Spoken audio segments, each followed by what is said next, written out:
Welcome to the RC Roundtable Podcast, where we discuss the latest RC hobby news, events, model reviews, and a whole lot more. And Happy New Year! Wow. Great minds Boy, think alike. I guess Yes, so. it's the year 2323, right? Yeah, sure. I might have missed a zero here or there. And strangely enough, we just released our last episode of 2022, and here we are doing our first episode of 2023. Yeah. But that's because we took forever to process that last one. Yeah. Collectively. And this is 165, right? Aren't we 165? Oh, I yeah, think you're right. 165, yeah. I blame the holidays. Everything. 165 episodes. Yeah, that's amazing. Got to be Yeah. some sort of milestone for something for It us, should be. I guess.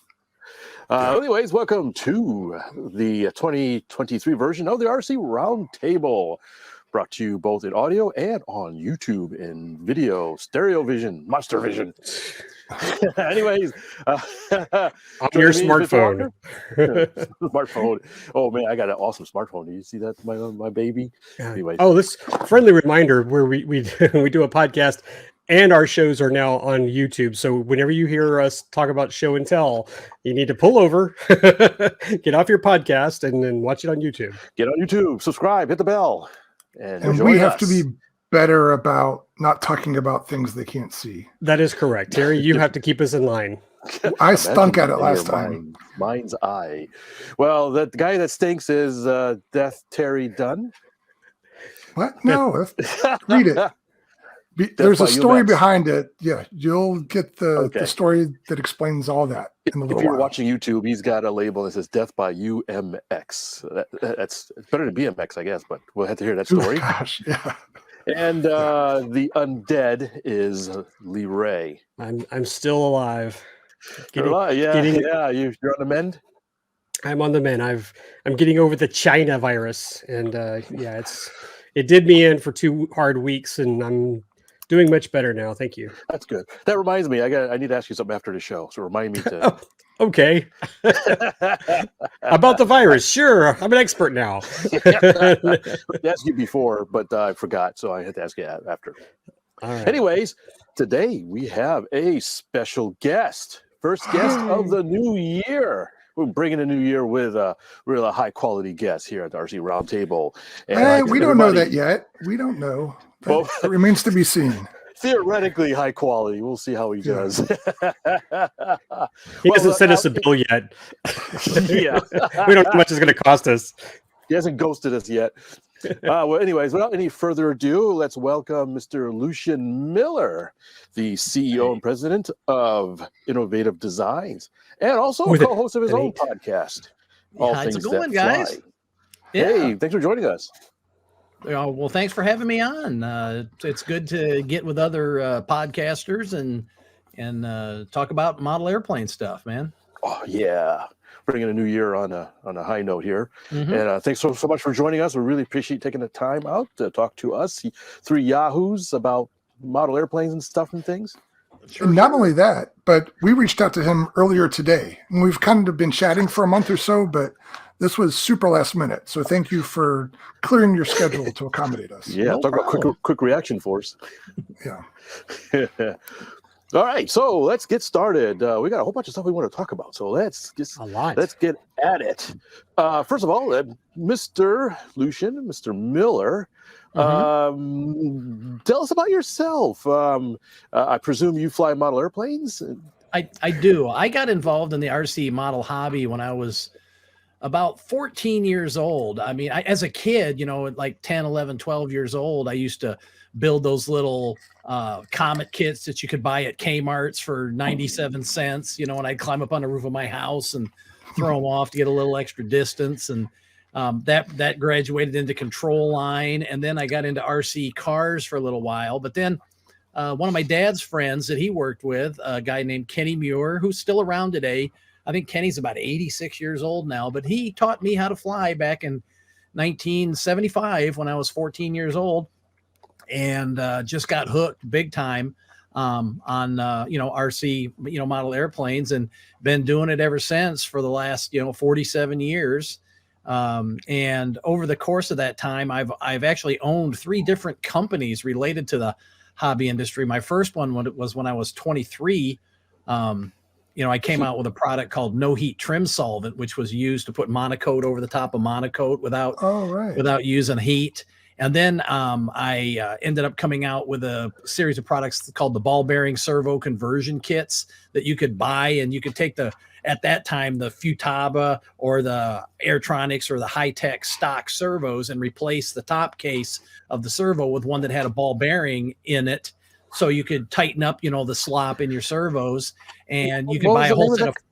It was called the ball bearing servo conversion kit. Real original name. I think I have one of those. It's very possible, but we sold those under the name of LDM Industries was my company back then, and we lost Fitz. Yeah, I was gonna say, for those of you not watching, and I knew this was gonna happen, Fitz is like looking around his hobby shop going, I know what that is, and he's walked away. But we did that, and then I got back in. I kind of got out of it for a while, but then I got back into the hobby again, into the business, and I came out with a line of airplane kits, the Combat Fighter series, and some other stuff. And then, as life happens sometimes, I ended up, getting divorced, have to sell the business, relocate, do all kinds of other stuff, and kind of got out of the business side of the hobby, and actually got out of the hobby pretty, for a while when I moved out to California. And then back in 2005, a buddy of mine, Al Tahara, who owns Tahara Microsystem Engineering, another model company, he had the trickle charger for charging your radios, and he also had the smoke system for the big airplanes, and he had a lot of cool products. And back then he was talking to me about these new brushless motors that were coming out, these new lipo batteries that were coming out, and this new technology. So I kind of got back into it and started dealing with that, started making my own CD-ROM motors and everything. And then I got back into the hobby real heavy and discovered RC groups and became a prolific publisher on RC groups with all kinds of build threads. And I started making these big part jets and all kinds of stuff like that. And back in about 2006, I got really fed up with what was going on with my job that I had at the time. And I really wanted to get back into the hobby, and just a chance meeting, I met up with a guy named George Van Gansen on RC groups, and he was coming out with a new line of motors and speed controllers, which you guys have probably heard of, the brand Scorpion. Sure. And we got to talking, and I helped, because I'm an electrical engineer by trade, I helped them with their speed controllers and work out some bugs with the speed controllers and get those working good. And I did a lot of their initial motor testing as a beta tester.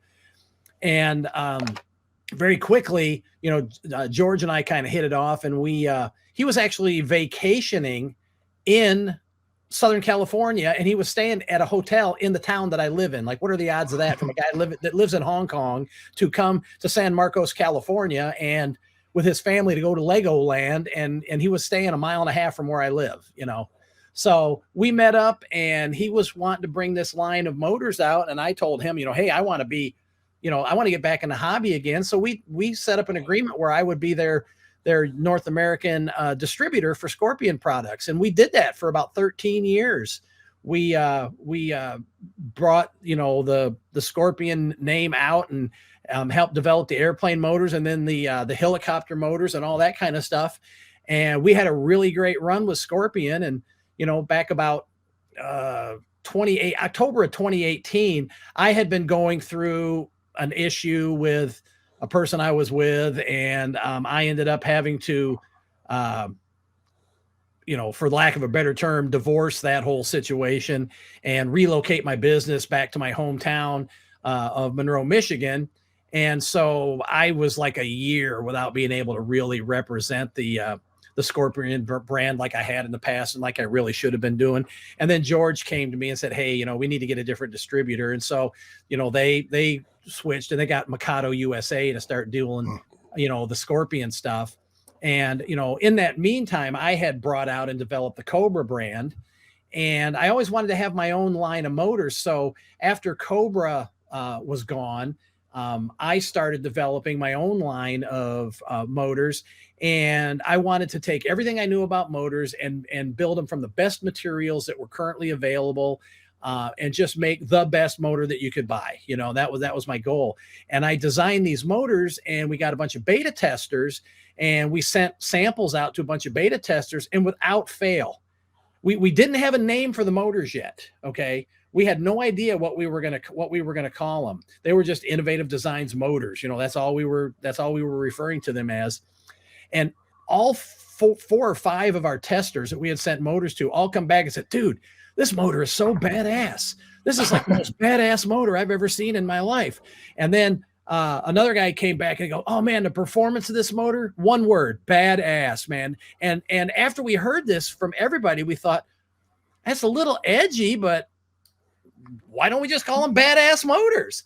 And so we did, and we came up with our new lineup of badass motors, and we introduced them back in 2019, and they've been out for like 3 years now, and they've just very rapidly become a very super popular motor. And of all places, one of the areas that they just went crazy in is control line stunt. Who'd have thunk that control line was going to make a big comeback? But in the last few years, because guys are getting older, and it's really easy to see an airplane from 60 feet away on the end of a couple of wires. You can't see that airplane when it's a mile out, And also, if you got a parking lot or a ball diamond or a big backyard, you can fly control line pretty much anywhere. And so control line has made this like crazy resurgence in the last 5 years. And some of the people started finding out about our badass motors and putting them in control line.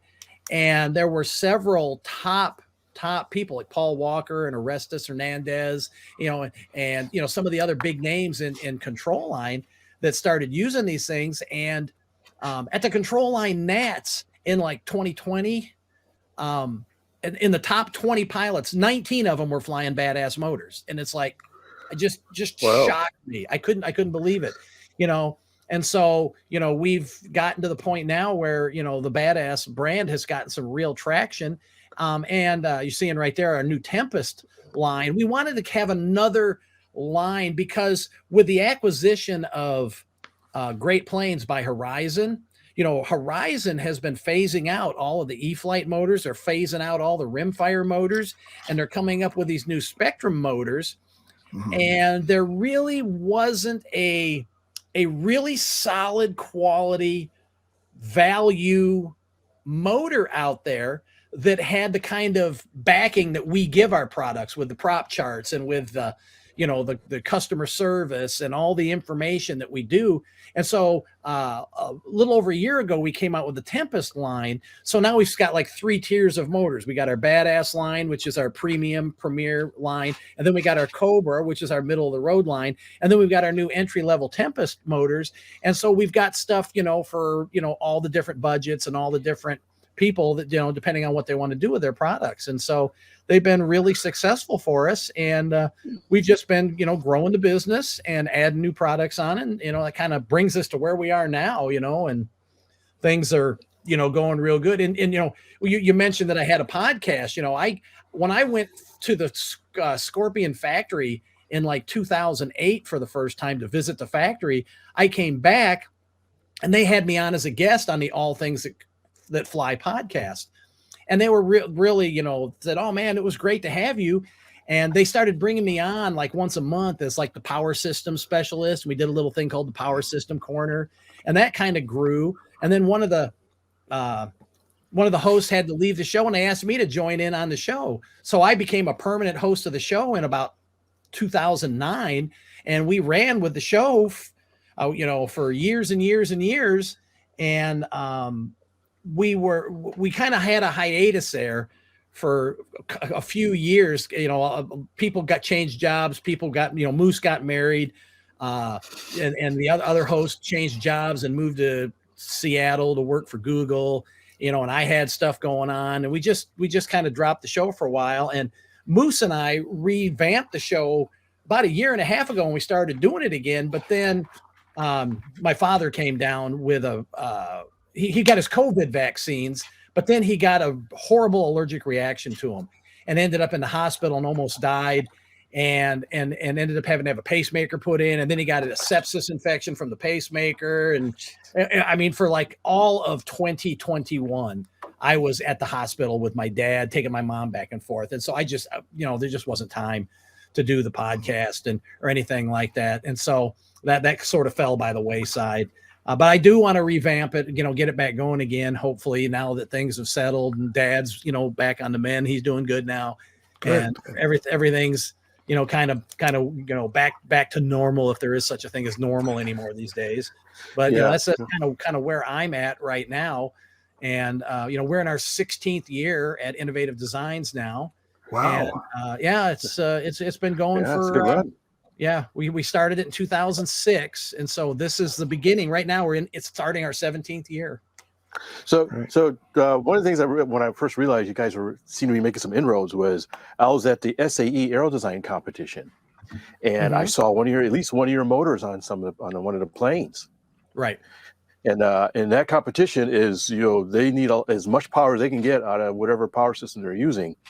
And so I thought, hey, that's one of the badass motors. If they're using that, they obviously have some confidence in that, it's giving as much power as they can get out of that size motor. So, okay. Me? Look like you were going to say something, Terry. I was.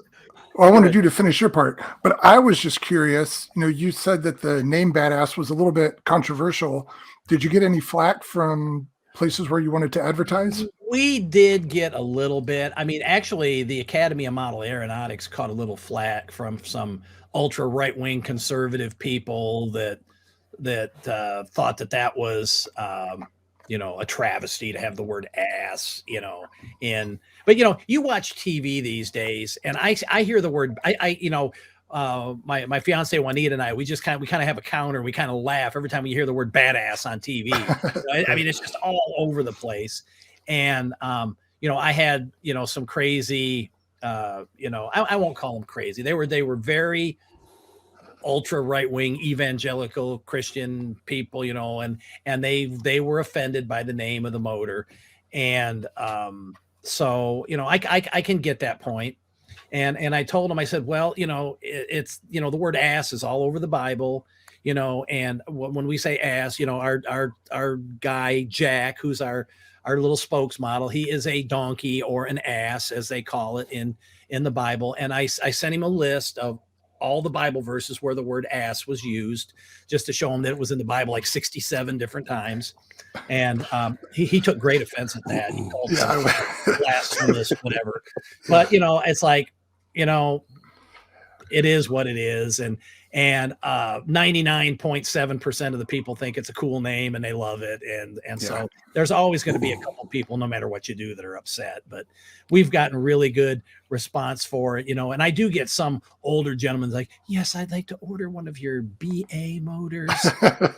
and it's like, and so when they do that, we have our BA 3530 and our BA 3520, and stuff like that. So, but like I said, it's been, for the most part, it was always tongue in cheek. And, and the reason we called it that is because every person that tried the motor in our beta testers, that's what they called it. So I figured, well, if that's what the guys want to call it, we'll call it that, Yeah, it fits.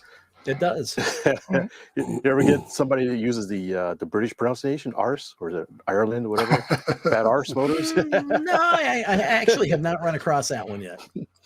Yeah, if you get a distributor in the UK. Yeah. So Fitz, you left us earlier when Lucien started talking. Did you come back with a toy, a trinket? There you go. Yeah. Now, see, that's from EMS. The company EMS shamelessly stole our design and started making them. Oh, Fitz.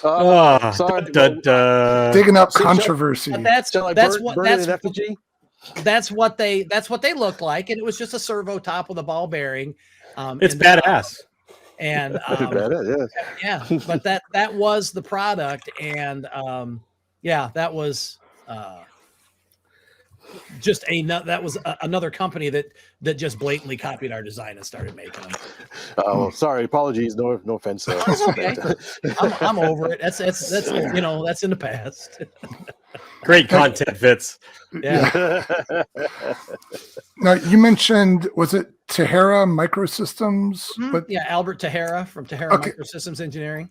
I'm trying to remember the specific product that he was most known for. Was it a charger? Yes, he made a thing called the trickle charge adapter. And, back in the day, in the 70s and the 80s, where you had to have a radio for every airplane if you want to take multiple airplanes to the field, because there were no, your radio had one model memory. That was it, Right. And so, like me, I flew Futaba back then, and I probably had 13 or 14 radios, and I had, a bookshelf, much like one of these here, in my workshop, and I had like 3 radios on each shelf, and I had like a power strip on this side and a power strip on this side, and I had all my transmitters plugged in all the time, because there's nothing that sucks worse than it's been raining for 2 days, and it's a beautiful Saturday, and you want to go fly, and you go grab your transmitter. It's like, darn it, the battery's dead. It takes 14 hours to charge the dang thing. And so what it would do is you'd push a button on the trickle charger, and it would charge for like 10 hours and top off all your batteries. And then it would pulse charge. It would send out a 1-second pulse, and then it would shut off for 3 seconds. And then send out a 1-second pulse and then shut off, because you can float charge NiCad batteries at 1/40th of their C rate forever, and you'll never hurt them. And it keeps them topped off all the time. And so I had a bunch of big long servo extensions running over to the airplanes that were sitting on the shelf next to my radios. And that way, all my stuff was always charged, ready to fly at a moment's notice anytime, I wanted. And so, now you don't have that problem with electrics, because the radio runs off the motor battery, which has to be charged to fly.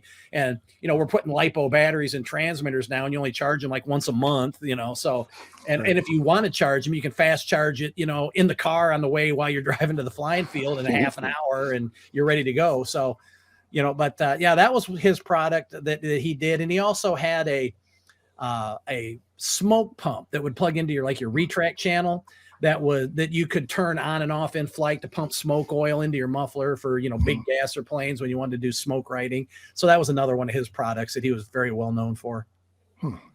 Well, you mentioned BEC circuits a minute ago. And it's funny you say that, because the reason we invited you on originally was because Fitz regaled us with a story a couple episodes ago about when he was flying his BV141, he unknowingly ejected the one and only battery on the plane, yet was somehow able to glide around, extend the landing gear, and come in for a fully controlled landing on the runway with no conceivable power source on the airplane. And we threw out a few conspiracy theories at the time of what might have caused that, although I don't think we hit the final answer then. Did we talk about it? Maybe we did in the chat. Well, I had my suspicions, but Okay, but, so we weren't sure exactly. Well, I'm going to assume that most listeners don't have the final story on that, although it is going to be in my next column, thanks to Lucien. But we have Lucien here, so please explain to us how an airplane with no battery on board was able to power the radio for a fully controlled landing. Well, all of our airplanes now, have in most of the speed controllers, there's a thing called a BEC circuit. And in its simplest form, a BEC circuit is just a voltage regulator that's, soldered onto the back of the circuit board that the speed controller's laid out on. And you take, 12 volts from a 3-cell battery or 16 volts from a 4-cell battery, and you feed it into this voltage regulator, and it spits out 5 volts. And then that goes out to your receiver and your servos and powers your radio up. So you don't have to carry a second, like we used to do glow old school days, a 4-cell NiCad pack to power your receiver and your servos. And because you're eliminating that second battery, they kind of got the name battery eliminator circuit, when in fact, it's just a voltage regulator that's built into the speed controller that steps down the voltage from the battery to the 5-volt level to drive your receiver and your servos. Now, one, cool thing about our motors, our brushless motors, can function both as a motor or a generator. If you build a generator, the only difference between a generator and a motor is some slight phase angle timing between the stator and the magnets. But other than that, a motor will operate as a generator. And a lot of ways that like people will test the kV of a motor is they'll put the motor like up in a drill press and they'll spin the motor at like 1,000 RPM. And then they measure the AC RMS output value of the motor. And then they do the math and you can get the kV of the motor by the number of volts of AC voltage that it generates.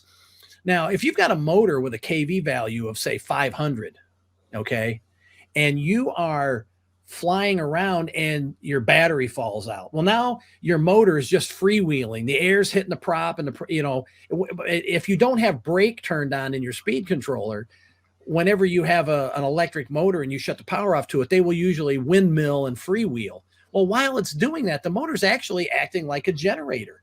And if you got a motor with a 500 kV and you spin it at about, even 2,500 RPM, it's going to 2,500 divided by 500 is 5 volts. And so it's going to make 5 volts and feed it back into the system. Now, if it's freewheeling a little bit faster than that, you could get 6 or 7 volts. And so what was happening in Fitz's case is because the motor was still freewheeling, it was acting as a generator, backfeeding power into the speed controller, which was then being rectified by the MOSFET transistors and biased enough to actually turn them on and get the current to flow backwards into the speed controller. Now, not all speed controllers will do this. They've got to be set up a certain way in order to do this. But, he got lucky in the fact that his speed controller was one that will do that. And the filter capacitors on the input side of the speed controller sort of acted like a little reserve capacity and kind of filtered out, the noise and stuff. And he probably had 6 or 7 volts kind of floating around there in the system. Had he pulled the plane up into a stall and had the prop stop, then he would have lost everything. But the fact that he was in a glide while it was going on and the propeller kept freewheeling, it acted as a generator and made enough voltage to continue powering the receiver and continue powering the servos and enable him to, I would imagine, a rather quick, gliding descent around the pattern straight into a landing, kept the prop spinning fast enough to generate enough voltage to keep the receiver and the servos alive, and even had enough juice left in it to put the gear down, so that was, he had all the boxes ticked that he needed to pull that off. But that is what happened. And that's why, he probably should have bought a lottery ticket on the way home that night. Right. All the planets were aligning on his side of the field. All the Swiss cheese holes lined up because you're right. Because the brake was off on that. And it was propped such a way that it was freewheeling very nicely. It's a fairly large motor on it, though. This was a 30 cc equivalent motor, so there's plenty of momentum and juice in there to power all the systems. Oh yeah, and those are typically very low kV motors, like 150 or 200. So a motor like that, if it's spinning at 2,000 RPM, now it's generating like 10 volts. Now I don't remember if I told you guys, but I tested that on the bench. I actually.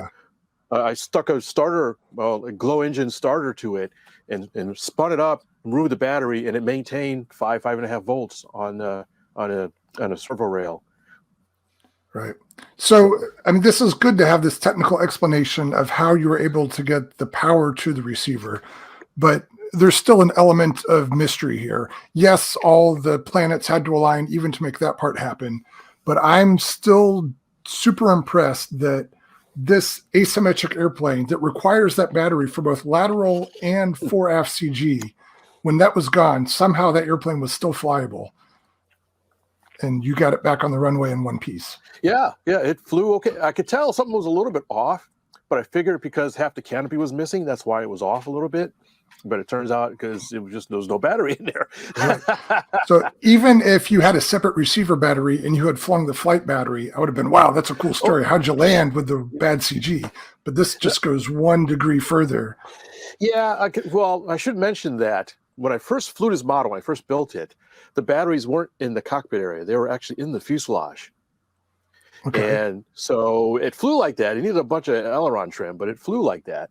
So, but I don't remember, I guess, even in the fuselage, the batteries weren't really that much far ahead of the CG. They must have been pretty close to the CG as far as the forward aft location of the battery. So I guess it was just, or because it had lost a whole bunch of weight, that CG wasn't, maybe it wasn't as effective as with a higher weight. I don't know. It worked. I really didn't notice anything more outward, obscenely strange with the flight characteristics until I landed, and it stopped, rolled to a stop. And since the prop wasn't spinning, I had no control of anything. I said, well, that's odd. What happened there? I would have loved to have seen your face as you realized the situation there. Yeah, you look down like, where's the battery? Where's the battery? Well, they found the battery. A guy found it in the trees. He's walking up holding the battery. They got a picture of it, something. And so, because people wouldn't have believed me. So there was guys standing there. They're saying, yeah, we witnessed. He landed with no batteries. So beam of light came from the sky, showing the airplane. I just remember Fitz turning around and going, I should not have a plane right now. Well, usually you're a Star Wars fan. I use my force powers to bring it in, like Yoda did on the X-Wing fighter. There you go. Return of the Jedi. But I did have. Oh, go ahead. No, I was going to say, I just remember losing a prop adapter on a P-51. That was it. You thought I lost, 10 pounds of CG there, because as soon as that thing flew off, the plane just tailed, just flapped like this, nose straight up in the air. I had no control. Then you landed without a battery. What was it, a 6, 8S? It's 8S. Yeah, 8S. An 8S, how big? Yeah, prop adapter, 8S battery. 2 4S 4000s in series. Wow.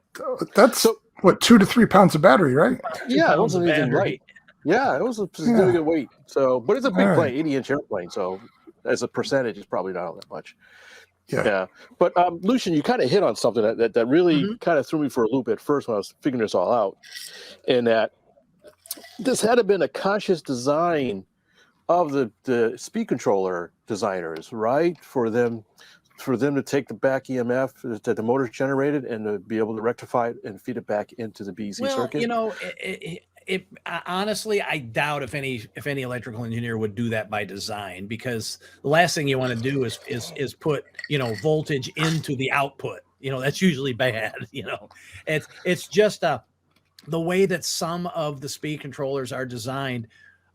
With there's 6 banks of FET transistors that are set up in what they call a 3-phase H-bridge configuration, and that's how they switch the power to the different phase leads on a brushless motor, because in essence all of our motors are 3-phase AC motors. They're not, and the speed controller converts DC into 3-phase AC, and then that's how the motors are run. And so it's just a freak quirk that the way that the circuit was done, that it was able to back feed into that and feed into the voltage regulator part of the circuit, and then have the BEC have enough juice to actually power up and then feed the 5 volts back into the receiver. So you powered the receiver, and powered the servos in the receiver. So yeah, it was just a very lucky coincidence of circumstance that caused that to happen, but good on you that it did. yeah, save the plane. That's good to know. Yeah. All right, so Fitz, I heard that you want to talk about 3D printing. We actually received an email from a listener about 3D printing. Yes, we did. We got an email, I have it right here, from Michael Perry. And he says, hey, fellas, it's been a while since Lee and Terry were excited and jumped into 3D printing. Would it be possible to give an honest update on your personal 3D printer or printing journey? Was it worth it? Or was it just a caught up in the excitement decision that was second-guessed, viewed in hindsight? Has the technology since progressed to a state where everyone thought and hoped it would be a couple of years ago? I feel intrigued by 3D printing, but hear quite different opinions. So he was curious about our thoughts and feelings on 3D printing. Just before the show, we briefly talked about 3D printing, and it turns out all 4 of us are into 3D printing of various, maturity. But I know Lee just got a new one, I think, for his son. I have several. Terry, you still the one? Mine's Dusty. Okay. Yeah, so I got the one that we all got for the Ender 3 Pro. Got that a couple of years ago. Yeah. Oh, I forgot about that. Yeah. I have 5 of those now. Right. So as he suggested, I used it quite a bit at first, and I had this backlog of things that I'd always wanted to make, and I got through those, and then it started not getting used as much, and then with the move coming up, it just got set aside. So it's here. I'm planning to put it in place to start using it again, but it's static for now. Mm-hmm. Do you still have the Wooden Wonder you got from me so many years ago? No. You and I talked about it. That's right. Yeah. I think Thayer has it, and he is going to scavenge the parts from that. And Lucien, you know Thayer. Everybody knows Thayer. Thayer Sign. Yeah, of course. Yeah. So he's got the stepper motors and all that. He's got the whole thing, but I think he's intending to use the stepper motors on a CNC project. Oh, gotcha. So we'll have to interrogate him on that. I think I got started in 3D printing about 5 years ago, back when there were no like pre-made, real mainstream 3D printers yet. Everything was still the rep wrap movement, and people would buy all the parts to make a printer. Then they'd use that printer to make all the parts for other printers and stuff. And I got one of the early kits that was available from ANET, the ANET A6.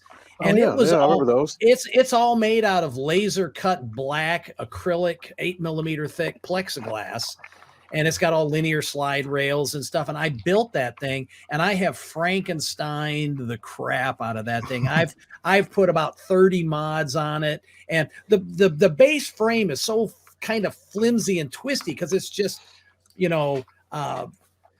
plexiglass bolted together in the corners.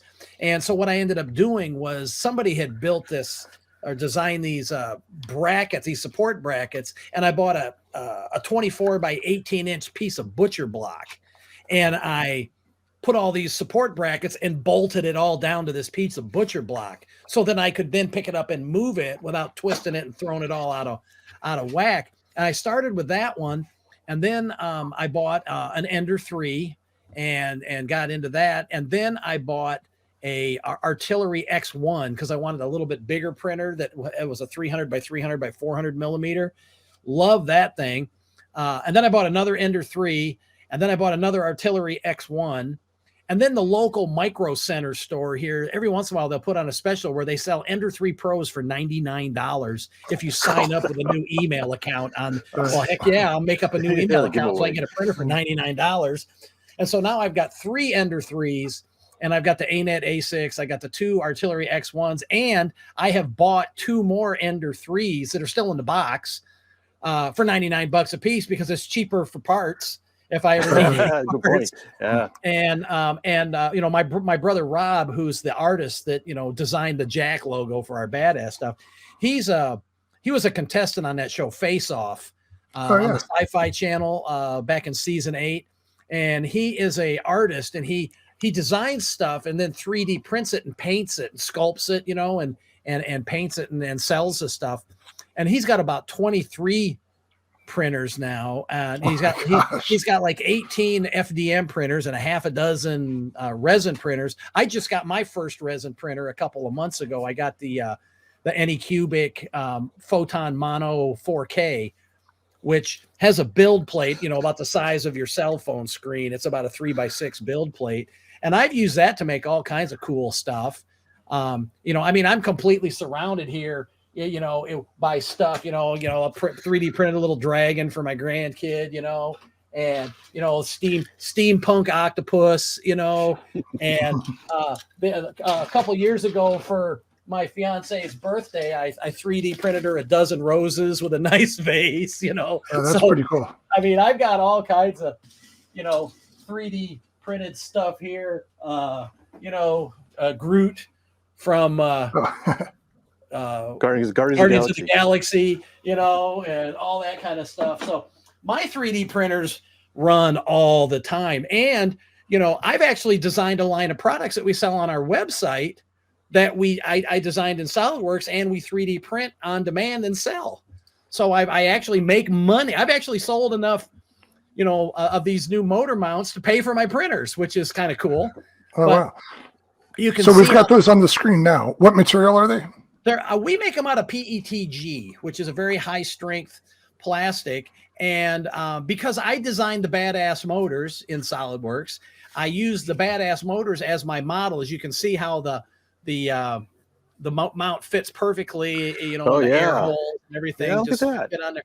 And we make them in different lengths. We make a series for 22 to 23 millimeter motors, and then another series for the 28 to 30s, and then another series for 35s and 41s, and then our big 45 millimeter motors.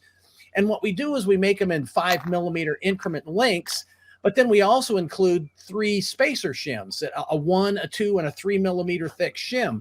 So when you typically, like on a 40 size glow engine, the distance from the firewall to the prop drive washer is about 4 inches. But most of the electric motors that replace a 40 size glow are only about 2 inches long. So you need to make up that, 1.75 to 2 inches of space. And, people were doing standoffs, and people are having to glue other firewalls on. And I got to thinking one day, it's like, there's got to be a better way to do this in an integrated part. So you put your motor in there and you measure the space. And if you need like 47 millimeters of space, you buy one of our 45 millimeter mounts, put a 2 millimeter spacer behind it. Boom, you got a 47 millimeter mount. And it just takes all the guesswork, and it makes it super easy to mount an electric motor in a plane that was originally built for a glow. And a lot of guys buy airplanes, they pull the motors out, they want to convert them to electric, and they don't want to go in there and redo the firewall and stuff. A lot of kits today that are made, they're called a GP/EP kit.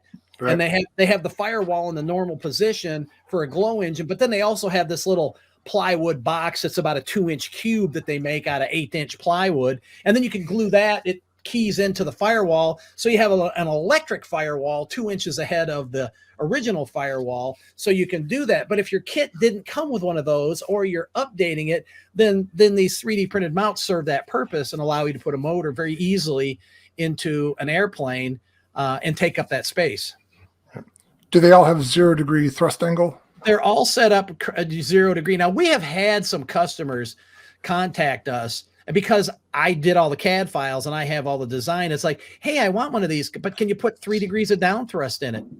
It's like, yeah. So I just go into SolidWorks, reprint it, send it to them, or guys will say, hey, I've got this weird motor, and the hole spacing is not 25 by 25. It's 25 by 19. It's like, okay, I'll just open up the file. I'll move them 2 holes and I'll print it for you. It'll take me a couple of days because, it's not one we have in stock. I have to print it on demand. And then, we do that kind of stuff too. So it's been, and we've had a couple of guys say, hey, can you put a hole through it so I can put a nose gear in it? And I go, well, yeah. So we put a hole through it so you put a nose gear in it, So that's the beauty of 3D printing. I mean, for me as an engineer, it's like I'm looking at stuff, and it's like, oh crap, one of the latches for my window on my house broke, and I can't get these anymore because the windows are out of production. So I take the pieces to work, get out my calipers, measure it, draw it up in SolidWorks, 3D print it, bring it home. Now my window's fixed, Right. And so that's the cool part about 3D printing is you can make virtually anything if you know how to use CAD software and can design it. Yeah, that's one of the things I tell people is that 3D printing is great, but if you can learn how to draw, then it opens up a whole new world. And you don't have to be an expert. You can learn how to do it. Even use those simple tools. You don't have to. SolidWorks is great. I know SolidWorks is CAD on Google or Tinkercad, anything like that. OpenSCAD. Right. I think Lee knows a guy that's an expert with the Google SketchUp. Can do stuff. That's a totally free program. So that's learning how to draw even simple parts can really open up a wide range for the hobbyist of all kinds of neat stuff you can. And there are guys that are 3D printing entire airplanes. Right. Oh yeah, I've done that. They break them up into like 8-inch long chunks, and you can and you print the wing in like 3 pieces per panel, and you print the fuselage in like 3 chunks, and you tongue and groove them, and you plug them together, and you can leave a 8 millimeter tubular hole through the center of the wing and put a carbon fiber rod in the wing, and there's your spar. You got all the strength you need. And 3D print everything, and The only thing you got to be really, really, really careful of is don't leave them in a hot car because they kind of tend to puddle in the back of your car if you do that. Well, but we had a person on the show that designed his own 3D printed aircraft. I forgot his name. I'm terrible with names. Who was it, Terry? Eric Haddad? Yeah, we had Haddad, and we had another gentleman who built the Navy plane. He used ABS of all things. Oh, right. Oh, you're putting me on the spot. You're good with names. I forgot his name. But we're going to apologize on the air right now. So we had Eric Haddad, who's here, and we're in West Texas, and he designed some really unusual aircraft. He had a joined wing aircraft that was really funky. Yeah, there 3D Aero Ventures. Yeah, 3D Aero Ventures. Great guy to talk to. And these are his own custom designs. And he's got a growing inventory of stuff. And like he's doing, a lot of guys will sell the STL files to guys with printers, and then they print their own, or they will print the plane for you and sell you all the parts for $100 or something like that, and then you can put it together yourself if you don't have a printer. Yeah, this is a growing cottage industry of all kinds of people are popping up with all kinds of neat designs. There's a gentleman, Lee, you were working with some guy in England that had some really neat stuff that he was popping out. So he was doing a bunch of jets. If you're talking about the same guy, he had a whole line of all these cool jet kits that he 3D printed all the pieces for. That's the one that printed the 337. So I was his beta. Oh, okay. Beta tester. So Terry, Lee, you guys got some 3D printing stories? You want to was it worth it? And is it all the hype that you thought it would be? Well, I was going to jump in real quick, and I know you're getting $99 Ender 3s, and in fact, that was my first 3D printer. But this is the one I bought my son for Christmas, the S1 Pro. That's a nice one. He's very happy with it. He's been printing nonstop. It's driving me crazy. The good news is, I will say the prints he's shown me look excellent. The direct drive is a great upgrade. So I highly recommend that. However, the one big problem with this, just to FYI folks out there, it's pretty pricey, but you get quality prints. The downside is the hot end fan is super loud, and it's one of the biggest complaints in the user group. So my son is already looking to replace that fan or find a way to slow it down just a little bit so it's not so loud. But it is extremely noisy fan noise wise. Although the S1 Pro now has the new chipset, so it's not as, I don't know, say squeaky. I don't know what what do you call it, Fitz? What's the motor drive? So it's not as there's no motor. Yeah. I can't hear it at all as far as the motor drive noise. It's very quiet when it moves. But anyway, he's been very pleased with the S1 Pro. My Delta's back. It was in the game room while he was printing stuff, so now he's thrown it back in my office. So I need to clean mine up and get it back to functioning. I wouldn't mind printing another 3D plane and plane, and I'm not against doing another 337. But I've got so many other planes on my plate. It's probably not right time to do that. However, as far as what Lucien said earlier, is definitely great to print parts. Now, the one thing that I always tell people about that are getting into 3D printing, a 3D printer is not like an inkjet printer or a laser printer where all you do is throw paper in it once a month and it prints and prints and prints and prints and prints and prints and prints, and you never have to touch it. 3D printers are more like owning a 1918 Model T car with manual ignition and manual timing and manual brakes, and you got to tweak and tune and adjust them and do maintenance on them on a regular basis, because if you don't, they quit working. And that's the problem that most people get a bad taste in their mouth about 3D printing is they get them and you start printing with them and they print like this right out of the box, absolutely pristine, beautiful prints. And then all of a sudden, about 3 months later, the thing just goes and the nozzle clogs, or something happens, or your Teflon throat tube burns out. You get a blowout out the side of your hot end or something like that. And then it's like, oh my God, I got to take this apart and I got to clean it and I got to put new parts in it. Oh, screw this. And it goes on Facebook Marketplace for $50. And then, people like us buy them and do the work on them. And now we got another printer for $50. But there is a learning curve with 3D printing, and there is maintenance that you have to do on them. So you got to take that into account when you get into that. Yeah, mine hasn't been fired up. Yeah, I haven't fired mine up in over a year, so I'm curious what might have happened in that time that's been static. Yeah. By the If way, I take it off right now, I probably can hear Austin printing something. right. On a quiet night, Chris Graka is the guest we had on. Chris Graka. Okay, thank you. Yeah. So I guess the answer to that is the best way is notice how every one of us have multiple printers. We willingly bought more. So I think that's the biggest vote of confidence in the technology is that we have multiple ones, and we're eager for what comes out next, because each one's, it may be a Model T Ford now, but there's certainly some out that are generally better. There's Model A Fords now, and there's maybe some Duesenbergs, and so we're working our way up to 1930s Chevy or something. They do tend to be like Lay's potato chip. Nobody can have just one. Yes, I got a harem of them for some reason. I was like, where did I get that? Ones I forgot that I have sometimes. I think they're definitely worth it. They are maturing technology, but they've gotten a lot better. The one I was joking with Terry about, that was an old printer bot, and it literally was made out of wood. For a good chunk of it. Yeah, and I've got mine tuned really well. So like I set them up and run them. I will run them for like 500 hours or 600 hours nonstop. Print after print after print after print after print. Never touch them. And then something will happen, and you just rebuild the hot end. You put a couple parts in it, and then it'll print for 500 hours again. It's like a helicopter, or an airplane. There's routine maintenance. There's 100-hour, 500-hour inspections you got to do on them. Replace certain wear parts, and then they print fine for another 500 hours. Yeah, and different companies are variable. I have a sort of a one of those Chinese clone ones that worked okay, but I think if it's possible to break something, I've broken it on it. But I also have an actual Prusa, and that thing has been bulletproof. I don't think I've had an ounce of problems with it so far. So they're definitely, and software varies too. Make sure you do your research, get one with really good software and firmware on it. It really, really helps you for the newbie. Yeah.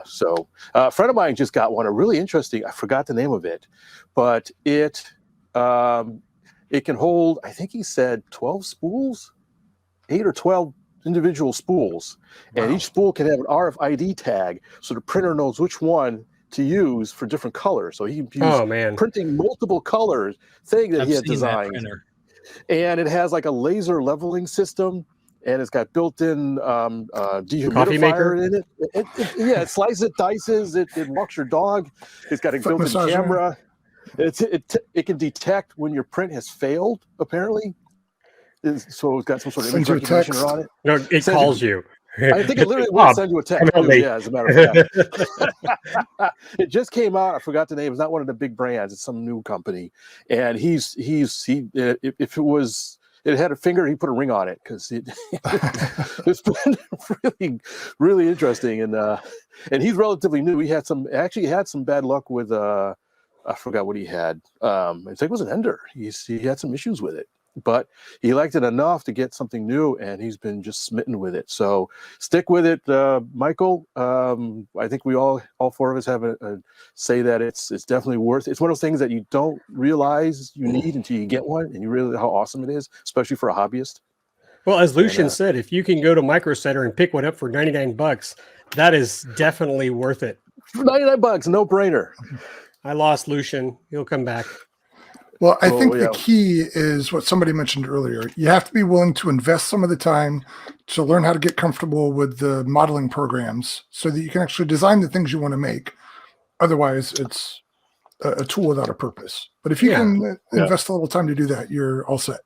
Well, find a friend, see someone who's doing it. That would be helpful. Yeah. But the Ender 3 is not a bad printer. I've had 3, but I was struggling with them to print my Cessna 337, and I troubleshooted with a lot of people, even including Fitz, and Fitz couldn't, understand why I was having this weird problem once I got to a certain height on my prints. So I switched to a Delta. I don't know if you know what a Delta is, but a Delta's got 3 arms that feed it, and it works its way up. Unlike what is the Creality? What's it called? What's the type of printing? Cartesian. Cartesian. Yeah. So it's the setup's differently. I like my Delta. I need to overhaul it. I need to give it a good cleaning and yada yada. But once I got used to it, and I've had to change the hot end and stuff like that, I am comfortable with it. So there is a bit of a learning curve, as Fitz said. Yeah, one last thing I want to say is if you're thinking about dipping your toes, you're listening to this into 3D printing, and you don't want to buy a printer, look up in your city or nearby city a local maker space or even some libraries. Yeah. Those you can either go in either for free or for a very little bit of money. You can use their printers and learn how to use them and see if it's for you. Or a 14-year-old boy with a 3D printer. Yeah, the 13-year-old neighborhood boy. or no, just check it out. See if the high schools are doing something. Yeah. Some high school, some community colleges. Community colleges, yeah, exactly. Yeah. So I'm lucky. Right. I've got an 18-year-old kid who knows this printer. So if I needed something right now, I'd probably just give him the STL file and say, "Here, could you print this for me?" He'd be, "I'll see you in a couple hours, Dad." All right, so I guess while we wait for Lucien to come back, hopefully he can come back and join us. We want to talk was about it something we said? Yeah. Maybe we can ping It's him, midnight. Terry, ping him by email or something. So it's New Year's, and I know, Lee, you did some New Year's flying, didn't you? I did one flight. Okay, that's you're flying, right? I did. I got a 2022 flight and a 2023 flight in. It was just my little champ. Hold on one second. Go ahead, caller. And he's back. I don't know what the heck happened. All of a sudden, my computer just hard crashed, and it just went, and everything went blank. So I had to reboot my computer, of all things. Oh, that's okay. Well, you didn't miss much. We were just flopping our jaws. We were talking about first flights of the year or our last flight of last year. And I have a nice little Hobby Zone Champ S Plus. Mm-hmm. And I got to fly that. I've always enjoyed it. That's a plane I put together from parts, which is kind of fun. Just all individual pieces that I got for spare parts and then got it together. And so that's a nice, relaxing plane. I kind of had a question, Lucien. Is there a particular plane you like to fly often? Well, I've got my part jets that I built. I don't know if you guys remember in RC groups back in the 2005, 2006 timeframe. There was a guy named Steve Shoemate who made all of these like part jets, the F-18 and F-15 and F-4. And I was really intrigued by that, but I like bigger airplanes. So I got in touch with Steve and I made an arrangement with him, and I got copies of all of his CAD files, and I blew them up like 150, 166, 175%. So I made an F-18, but mine was 6 feet long with a 4-foot wingspan.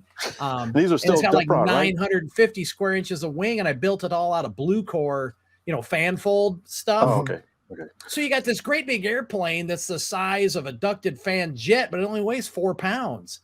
I just hold it out in front of me and open up the throttle and let it go, and it just takes right off out of your hand. And it's got a top speed of about 70 miles an hour with a pusher prop in the back, and it just flies like a dream. I haven't flown it in a while. I got really heavy into multi-rotors for a long time. And I've got a bunch of multi-rotors, and that's, where I live. I got a big backyard here with a creek that runs up and down, and I'll get my multi-rotors out and I'll run them up and down the creek and stuff. But the other day, like my last flight of the year, you guys were talking about first and last flights.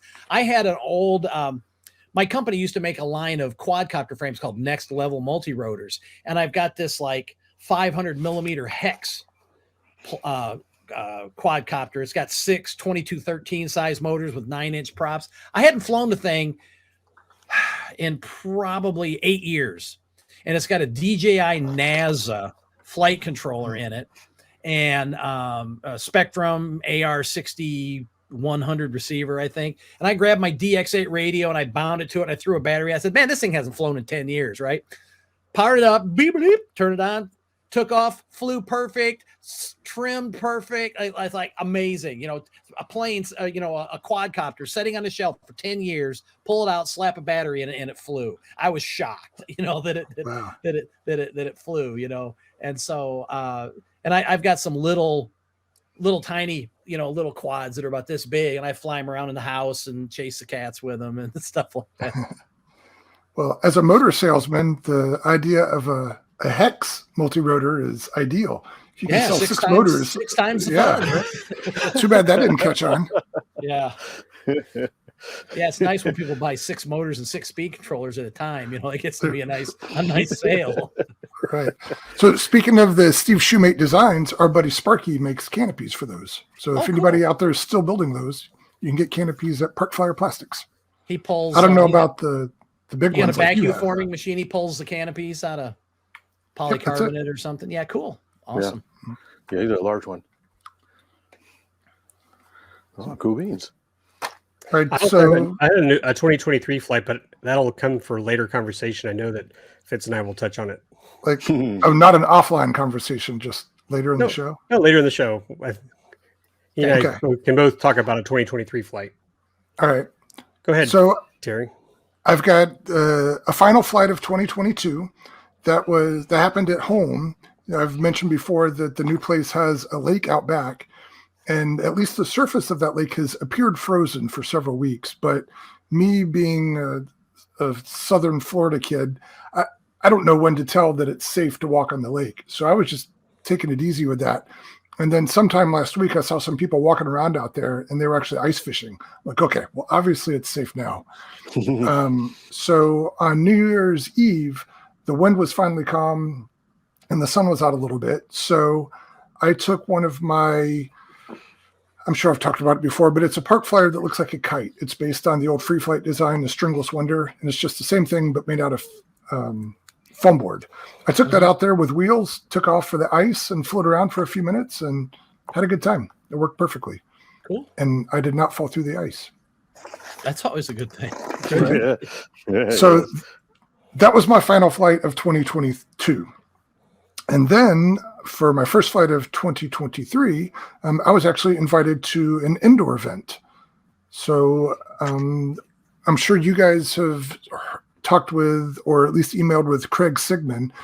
He is a listener of the show, so we've interacted for a while. I finally met him in person.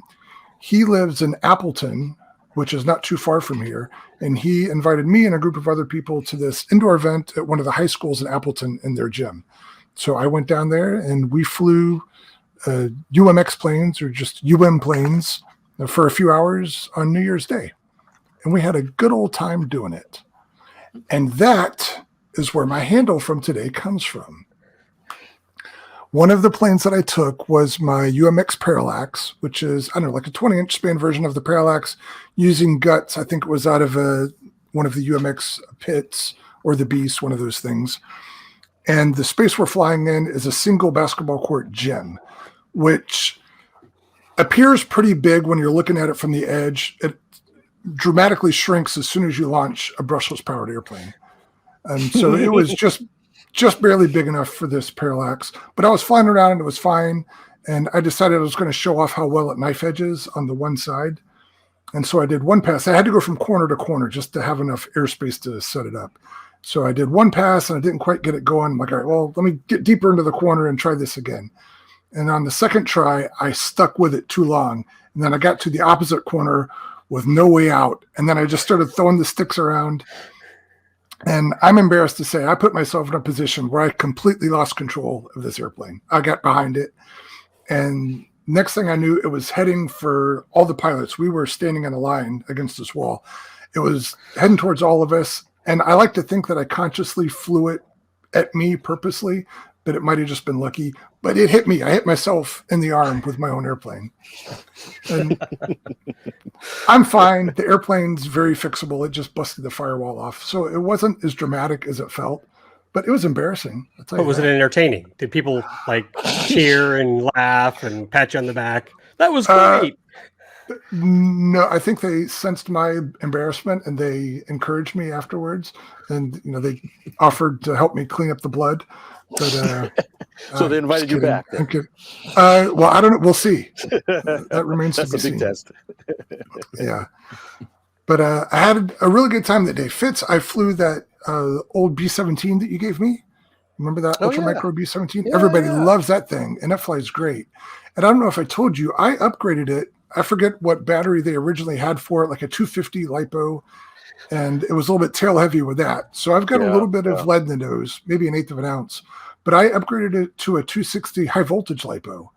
And the difference with a high voltage is 0.15 volts more, but it really makes a difference in the performance of the airplane. Yeah, I think it was such on the edge that a little bit of a tenth of a volt or whatever really was noticeable. Yeah, that airplane cruises nicely now at 3/4 throttle. Below that, you can see the tail start to get mushy, but once you get it up on step, it's a great airplane and touch and goes all day long. So that was a lot of fun. And we all traded transmitters around. Everybody flew everybody else's airplanes. It was a good time. So thank you, Craig and company, for inviting me out. I hope you'll invite me back. There was a radio program when I was a kid called Craig and Company. Oh, yeah? Yeah. Yeah. When he said that, like, a whole bunch of flashbacks. Anyways. I think I'm more shocked that you listened to a radio program. Did you sit by the fireplace? It was your little orphan Annie decoder? I was a kid, and it was like a pop 40 type radio station, but it had a morning show. It was actually pretty good. It was a pretty good show when I was a kid. But anyways, all right. Well, if anybody else has New Year's Day stories, you can tell those. But we need to circle back to my New Year's Day experience because I brought home things that I didn't leave with, and I think you guys will be impressed. Always good to get more acquisitions. Always. So, Fitz, do you have New Year's flying stories? I didn't fly New Year's. The weather was meh. I flew a bit New Year's Eve on that Saturday, if I remember correctly. And that was the main flight of the Minimoa. Oh, right. Finally finished. Yeah. And what did you launch with? High Start. Okay. That fancy High Start that I got from Lee. Finally put that thing together. From Skybench? Yeah, Skybench, right? Skybench. Yeah. Worked really well. It was a little bit of butterflies flying a new plane, and we gave it a couple of hand launches to see if anything was way out of whack, and then I gave it a couple of light bungee launches and a little heavier one. That's the thing with a High Start, right? Once you let go of that thing, it's going somewhere. It's going somewhere. So I wanted to make sure that it wasn't going where I didn't want it to go. In fact, I had a little bit of a scare. One of the launches, the line didn't come off, or it wasn't coming off. And I'm like, trying to get the thing off. And I was like, I'm really worried it's going to pull the nose back down to the ground. So I did a 180 and ended up landing with it. And as soon as I touched down, the thing comes off. It's like, oh, gee, thanks. Remind me how big this airplane is? 109 inches wingspan, if I remember correctly, something like that. Not terribly big. In fact, it's slightly behind me here. You can see it, the red nose. Okay, yeah, there it is. If you're watching on YouTube. And so it's pretty neat. I really need to fly it some more. The weather was still kind of bleh. I was trying to get some pictures of it, and I don't think I really got any good pictures. Yeah, so that was my big thing, big maiden for New Year's, the top off the year. All right, so successful maiden. Yes, it was successful. Yeah, very much so. All right, good. How much does that thing weigh? It's either 58 or 68 ounces.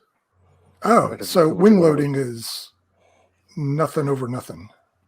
Yeah, it's pretty light. I did have to add a bunch of weight in the nose to get it to balance, but even with that, it's still it's still pretty good. It's got some snazzy spoilers on it, which work pretty good. All right, nice. So you've got a lot of time in that thing. Yeah, it took me longer to build. It was very intricate construction on that thing. The ribs were like somebody took a real plane and scaled them down with all the laser cutting. I ended up breaking a few, putting the thing together and sanding it and that kind of stuff. But it'll all be in my report, which I'm working on writing up. Compare that build to the Leprechaun. Which one took you more time? Oh, this one by far. The Leprechaun is bigger, but it has probably a third as many pieces to it. Well, the Leprechaun has square corners. The Leprechaun, yeah, it's just basically a bunch of sticks. The Minimoa has fully sheeted compounded curved fuselage and lots of sheeting on the tail and then the main wings, and it's got a triangular spar in the outer wingtip. It's got that gull wing that has to be worked with. So it's just a lot of little things to really get it together. So it took quite a bit of time. All right. Was it tough to cover the fuselage with all those compound curves? Yes and no. The tail section wasn't as bad as I thought, but the nose took me a lot of working to do it. I use ultra coat, so it's like stretching and heating and stretching and heating and stretching and heating and stretching. Swearing. Yeah, and then I got to the nose. I realized, I should have covered the nose in red and not all the other colors. So I was like, oh, well, I'll just paint it. And believe it or not, I found some Rust-Oleum paint that was almost a perfect color match for the red Ultra Coat. So I just cleaned it up, scuffed it up with some Scotch-Brite, and masked it off and painted it. So it came out pretty good. But yeah, the toughest part was the nose. But plus, and building the nose too, because it's all planked. Oh, right. It wasn't. So I had to put a bunch of planks on the nose and get that glued in and filled and sanded and then covered it. And then, but I was able to do it just 2 halves on the nose, on the left and right side for the most part. I think it was a little bit of a top. Yeah. I was surprised how much I could stretch and get pretty wrinkle free on the nose. So, it was a bit of a chore to cover, but I bet it feels good to have that one behind you. Oh yeah. That was taken. I'd taken off of work just so I can, for a week between New Year's and Christmas, just so I can work on this thing. And I figured it's like, it'll take me a couple of days of all day working, and then I can go on to some other project. No, it took me. I was literally, the glue was still drying on that Friday for some things. It's like, if I recall, you've got a hook in the bottom for the high start, and you've got a toe release in the nose. There is a toe release in the nose. I haven't used that yet, but it has a servo actuated toe release in the nose, so we can tow it up. It's got a wheel on it, so it's ready to be towed with something. Have you decided on what that something is? I have not. Maybe like one of those big carbon cubs. You got one, Lee? Well, yeah. Lee said we talked about it before. Lee, you have was it Orca or something? Or you have the Orca could do it. Yeah, I could do it with my shock cub too. That's exactly what I was going to say. Let's do the shock cub, man. Yeah, shock cub would do it really well. All right. In fact, shock cub already has a toe release on it. There you go. Yeah, I'll fly the shock cub. I was at a fun fly one time, and guy had like a 2 meter, like a gentle lady glide or something like that. And they go, hey, let's do this real quick. Let's get a helicopter and we'll just lift the glider up. And then he had a servo release pin in the top of the plane. Let's just release the plane and then we'll fly it down. So this guy volunteers to use his big, 700 class electric helicopter, and he's got about maybe 50 feet of about 30-pound monofilament fishing line, and they tie it to the skids of the helicopter, and the helicopter takes off and picks this glider up, about 200 feet, and then the guy hits the release button, and the glider drops and starts gliding. And one thing they didn't compensate for is how much monofilament line stretches with that much weight on it. And that line retracted and got all wound up in the rotor head of the helicopter. And he just went about 400 feet up. Oh boy! Like no good deed goes unpunished. Yeah, and it's like, oh, sorry. I think Terry, I want to say one time when we did an aero tow, we didn't release. So didn't you and I land together? Didn't we have a flight where we couldn't release either plane and we landed? We've done flights where we both released and we couldn't find the tow rope. We've done aerobatics under tow. Oh yeah, that's you doing rolls on a launch. We may have landed together. I don't remember. It doesn't seem too far fetched. Yeah. We got pretty comfortable with towing that easy glider at one point. Yeah, so it was a lot of fun. Yeah, I haven't done that in a while. I've still got mine. So yeah, you're probably right, but I don't remember that specifically. So, but speaking of helicopters, are you ready to hear about my new toys? Sure. Okay. Is it show and tell? It is show and tell. So make sure that we're adequately describing this for people driving in their car. That's your job. All right. So at the event in Appleton that I went to, the indoor flying event, I met Craig in the parking lot. He said, before we go inside, come here, I got something for you. So he handed me a couple bags of things. I'm going to show you those things. I got some stuff for you. Terry's good at meeting people in weird places for stuff. All right, so here's the first one. And Fitz, I think you're going to enjoy this. Oh, look at that. Yes. Cox Air Cobra gunship? Yeah, I don't know what it's called, but it's a free flight helicopter from Cox. It's got an 049 on the top and then the large blades that counter rotate. for that. So it needs a little bit of work. The engine is seized, but everything seems to be here. Even the stickers are here. Everything moves. So I think it's just a matter of ungumming the engine and getting that running, and we'll have ourselves a free flight Apache. Couple of shots of Windex and you're set. When those things came out, I remember, and I was just a poor kid. I couldn't afford one, so I scratch built one of those things. I bent music wire and I made blades and made a profile Jet Ranger fuselage and put a Cox engine, and the dang thing actually worked. It flew. Wow! Nice. So interestingly, the pitch of the big blades is they float. It's not fixed. They've got a counterbalance on the end, and they just rotate. I guess they stop at some point, but. Yeah, so pretty interesting thing.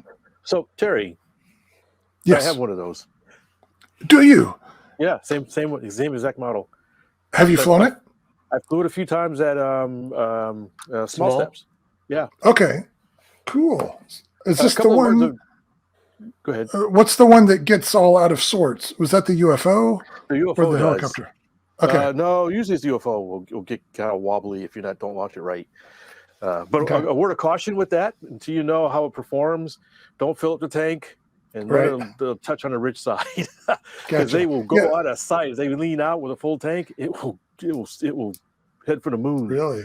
Yeah, the tank on here is pretty small, but I will keep that in mind. I almost never fill it up. Tied to a fishing rod. Oh, it's interesting. I just noticed that it's a centrifugal pickup. Yeah. So okay, that makes sense. Yeah, the tank, the bottom of the tank is slanted, so the fuel goes towards the pickup. Yeah, that makes sense. So, and I was thinking about this, Fitz, because you're pretty good at fixing up the 049 engines, and I know nothing about that. So maybe we could get together online one day, and you could talk me through the crockpot steps and whatever it is of reviving an 049. Ooh, and we can make that a how-to video. I sense a live hobby view show. Right, that's what I'm talking about. Because to me, it's more, it's easier to tell somebody over video than it is to just spout out the steps by yourself. Yeah. So let's keep that in mind for this. And I've got a handful of 049s. Yeah, sounds like a plan. Okay, but that's not all. But wait, there's more. There's more. Thanks, Lucien. How much would you pay? All right, so I've got 3 bags of stuff. Oh, wow. I'll try to keep it quick, though. How about this? Oh, yeah, a little Cox. Oh, my gosh. A one channel. Yeah, single channel. And I think it was for an airboat or something like that. So, I don't intend to use it, but it's just, it's pretty neat, nostalgic. What's it called? The Gator? Queen. Yeah. Gator checklist. Yeah. So, of course, there was no throttle. It was just a rudder control. And then a couple glow plug or glow head. Oh, it's the twin C or D side battery. Yeah. I've got one of those. Yeah. I assume they're batteries in parallel. Yeah, right. Yeah, they're parallel probably.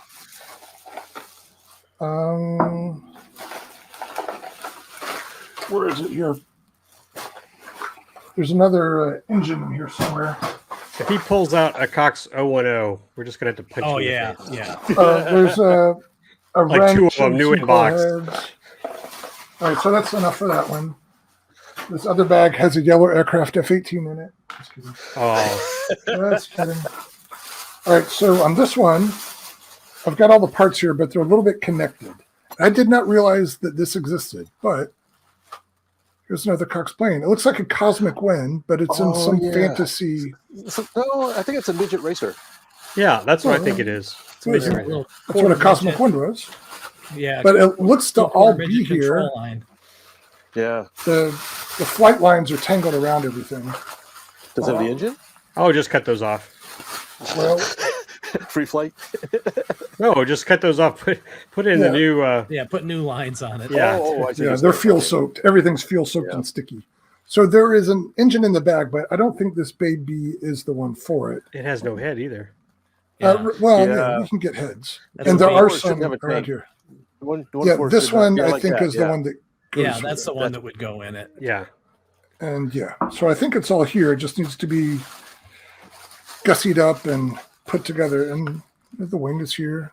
So it all seems to be in pretty darn good shape. It's just sticky and old. Yeah. Oh, it's got old dried out castor oil all over. Exactly. Yeah. And so do my fingers now. But even the stickers are still in place. So really cool airplane. And I think just like the helicopter, a little bit of cleanup to loosen up the engine and then some simple green on the airplane. Yep. It'll be ready to go. Cool. So thank you, Craig. I don't know when I'll get these going, but I fully intend to get these going. So thank you. Cool stuff. And Fitz, I've already got some half-a fuel from you, so I'm all set there. We still had some. Yeah. Yep. I remember when I was a kid at Kmart's, back in the early 70s, they sold these testers. They had like a little P-40 Warhawk and a P-51 little testers kit, little control line airplane that had little testers glow engine on it. It came with a pint of fuel and everything. They were like, I don't know, $20 or something like that. And I discovered on mine, I was flying it one time and it ran out of gas. And I started like leading it and whipping it around the circle, And I kept flying for about 3 or 4 more minutes doing that. I said, well, heck, who needs glow fuel? I took the prop off and I would start with I'd pull the lines out and I'd start with them real close in and I'd start swinging it around. I'd let the lines slide out of my hand until I got to the handle. And I just whipped that thing around because it only flew on like 20-foot lines. And I'd fly all day without even having the engine running. People puking your guts out after that?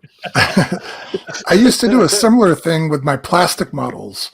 I would tether them with a single line and I would balance them so the CG was fairly close. I just whip them around. And of course, the first time you try to land, all the landing gear and all the ordnance goes flying, but you get one good flight out of them. Yeah, for sure. So, all right. So that was my show and tell. Cool. I think I told Craig thank you a few times, but for the last time, thank you, Craig. But I do appreciate it. Now to a more somber note. Do you guys want to talk about Clarence Lee? Oh, I guess. Do we have more show and tell? No, I'm done with show and tell. I don't know if anybody else has any.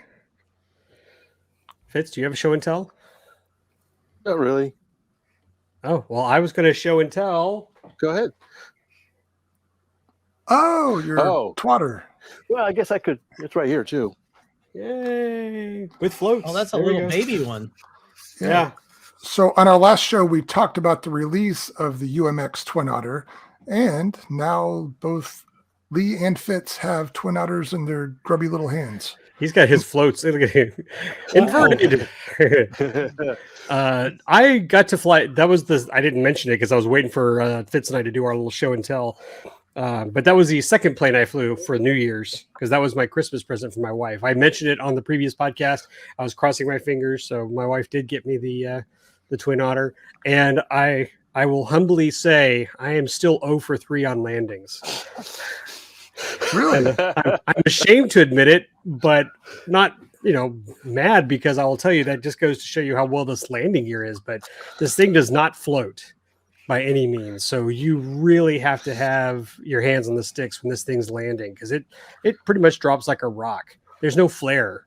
And so my last 3 flights have not been successful, which is why I go back to my Champ S Plus or any other high wing plane that I have to go land and feel better about myself. But it is a joy to fly. I mean, I really have enjoyed the heck out of it. And I can't wait to put floats on it. Well, you're a good pilot, so I'm surprised to hear you say that.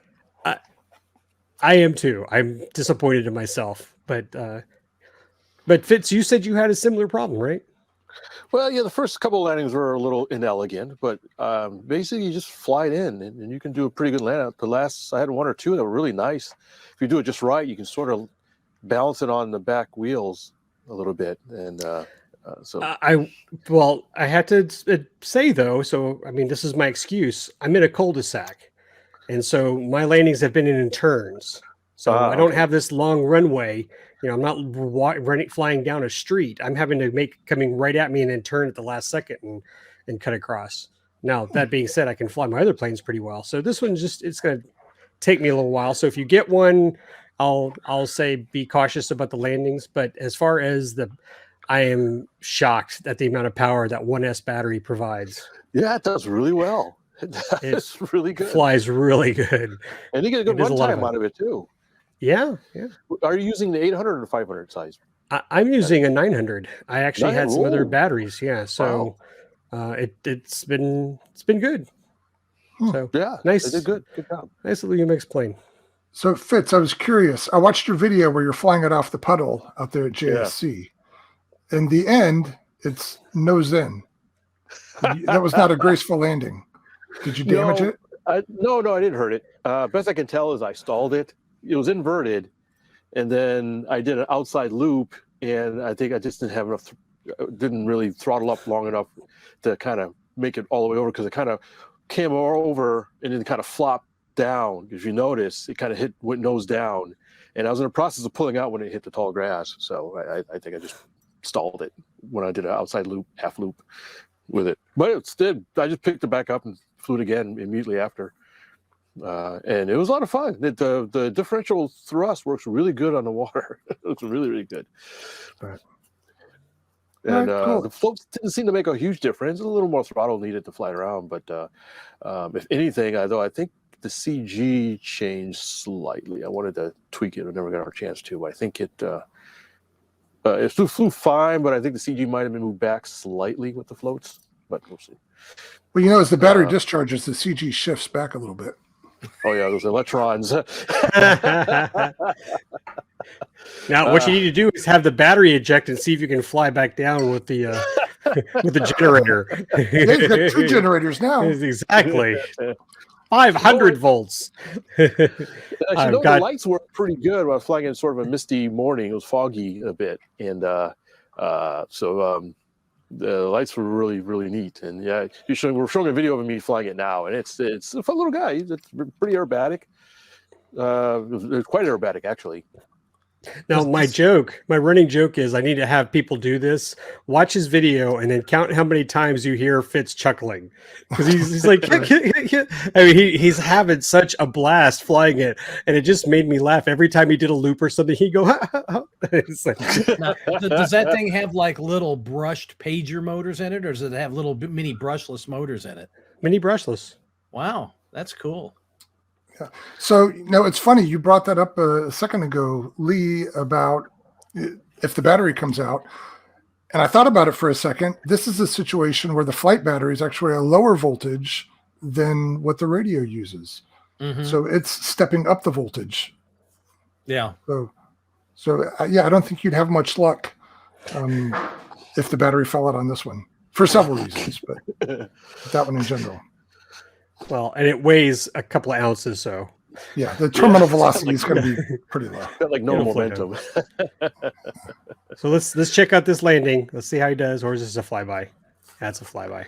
There's another landing, and I had fun too, experimenting with the differential thrust, trying to get it to do some pinwheels and spins and stuff, and experimenting with that. It seemed to like if you enter them with a lower throttle and then throttle up and spin it. This may be a landing. Here we go. Let's see how it goes. How's he doing? Imagine me landing beautifully with a perfect touchdown. One dance, two. One more, it'll be current. Now he has to go around. No, just playing around with it. I know. I'm just Watch kidding. the full video. You can see the my beautiful greaser landings later. Yeah, then we talked about it in the show. I think last show we talked about this plane, and we were great. We're happy to finally get in our grubby little hands and fly around a bit, and that did really well. Well, I told you guys if you both got one that I would, so I'm now on the hook to buy one, and we can do a 3-view. Awesome. Yes, you are. Yeah. So I'll hold up my end. I have one more show and tell. Okay. I'm going to go full screen for me. Switch. All right, Fitz. This is for you. For those of you listening to the podcast, you're going to have to watch, but I have a present for Fitz. Oh, cool. Affirmative. So I'll give you a little story, guys, for my family Christmas holiday, and I'm wearing my favorite hat, Breckenridge, Colorado. Took my kids to go skiing. Wife and I did some shopping, and while we were in a jewelry store, Austin saw this and said, "We have to get this for Fitz." This. What do they call it? Like it's like a trench what do they call it, like trench models or something like that. This really is what it feels like. It's got little nuts. But we saw this. I called Fitz immediately, sent him a picture. I said, "Do you want this?" And I think Fitz's answer was, "Now, get it now." I've actually got one of those that is Yoda, and I have another one that's R2D2 and C3PO that I got for Christmas gifts that are really cool. They're the same style, made out of like, motorcycle parts and welded together and stuff. Yeah, I don't know the background. They were on sale. There's a whole bunch of these little metal things. Yeah. By the way, if we hadn't mentioned, this is a model of K9 from Doctor Who. And Fitz, if you are not familiar, Fitz has a full scale running robot K9 dog, RC K9 dog. And I think this will go well with that. So Merry Christmas, Fitz. And thankfully my kids kept their eyes open because we could have missed that. Eagle-eyed kids. One. You do. You owe them one. That's definitely for sure. So that's my show and tell. But yeah, we had a great time. And I was going to add a little note here. So went skiing, been to Breckenridge before.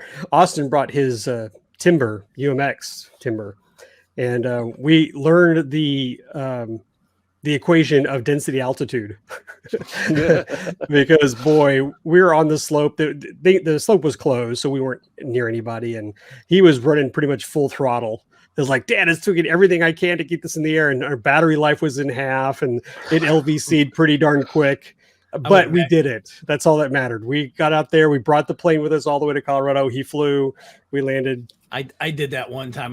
When we went to a family reunion back in Alamosa, Colorado, where it's at 7,800 feet, and I brought a plane with me to fly, and I mean, it felt like the bottom just fell out of it. I mean, it was there was like no air density at all up there. And you know what? What was neat for me, and this little educational part, is here I am talking with my son. We're doing this together, and he's experiencing this, and this is a lesson that many people die who don't understand density altitude when they're flying full-scale aircraft into the mountain regions or something like this. And to me, this is like a perfect training moment to take someone to, take them to sea level, fly in Houston, go to JSC, fly an airplane there at JSC, now go travel to Colorado, go to 8,000 feet and try to fly the same aircraft. And then you can get a sense of the struggle you're going to have. Yeah. And, you're really hoping with the cold weather, it would have improved a little bit because, that does help. But man, he wasn't kidding, because you could just see him dragging through the sky. So wait a second, Lee, are you saying that RC is a useful learning tool for kids who are interested in STEM or maybe aviation careers? I know I might be the only person who's ever suggested that, but hear me out. I'm from the FAA and I don't buy it. Your story is weak. I just wonder, because I think I reached out to Terry and I was asking somebody else, has there ever been an article in either Model Aviation or any other aviation hobbyist magazine that has addressed density altitude? Now, you've got people who live in these regions and they don't care. They fly and they're perfectly content. But I wonder if those guys come down to sea level and fly and, have a totally different reaction or flight performance and have said something about it. But it was very interesting. And it was just neat to see Austin accepting that, going, oh yeah, this was a definitely different location. So I hope that helps him on his career path for aviation engineering. Well, on a biological standpoint, I used early in my engineering career, I worked with a guy who his job during the Apollo era was to go around and set up the radio relay stations around the world, because they didn't have the satellites that we do now, that they had to go from ground station to ground station to stay in contact. And one of the stations he worked at, I forget where it was, maybe it was in Peru or something, but it was set way up, like 10 or 12,000 feet. And that's where he stayed for months at a time. But he said when he came down to sea level to do whatever he needed to do, to go buy more bananas or something, he said he felt like Superman. Like he could super oxygen. Yeah. He could swim like he was in the Olympics, and he could run all day long. I could carry this crate of bananas. He had acclimated himself to almost, to much less oxygen. And then, yeah. Mm-hmm. I heard that Olympic trainees will do that. They'll go up to the mountains to train. Well, the Olympic Training Center is in Colorado Springs. What's the altitude there? It's about 5,500, 6,000 feet, somewhere around there. So yeah, that's something. Well, I got to tell you guys, this is on the same topic. We took our little O2 sensor with us to Colorado, just because I had some breathing issues prior, and so I bought the one you clip on your finger. Yeah. So we took it to Colorado, and I was not planning on skiing. I knew I was not in really great shape to do it. So the kids, it was their day, and my wife and I were both checking our O2, and mine was 88. And that's pretty low. But of course, I'm at 8,000 feet, but 88 is pretty low. Now, I was struggling a little bit, and I get back to Houston, I'm back up to 96. It's like, I just want to say I got sick after I got home. So had I got the COVID while I was in Colorado with an 88, I'm pretty sure that would have gone to 80 and things would have hit the fan. But I digress. Maybe we could have this topic. We could try to find some clubs that are over 5,000 feet in altitude and can share us their stories. Well, when I lived in Lubbock, that was at 3,200 feet, and it wasn't a huge difference. But I noticed that in most applications, I was on the upper end of the recommended propeller range to get the power. Yeah, you lose about 3% of air density for every 1,000 feet you go. Oh, okay. I'm a commercial multi-engine pilot with flight instructor certificates and that kind of stuff. So I've flown in high density altitude situations with real aircraft before, and it is not fun. I almost lost it one time. I almost flew through a set of power lines coming out of the Enrico Fermi power plant because I just had no climb in my airplane. Wow. I mean, I could feel the static discharge in my butt as I flew over the power lines. I was that close.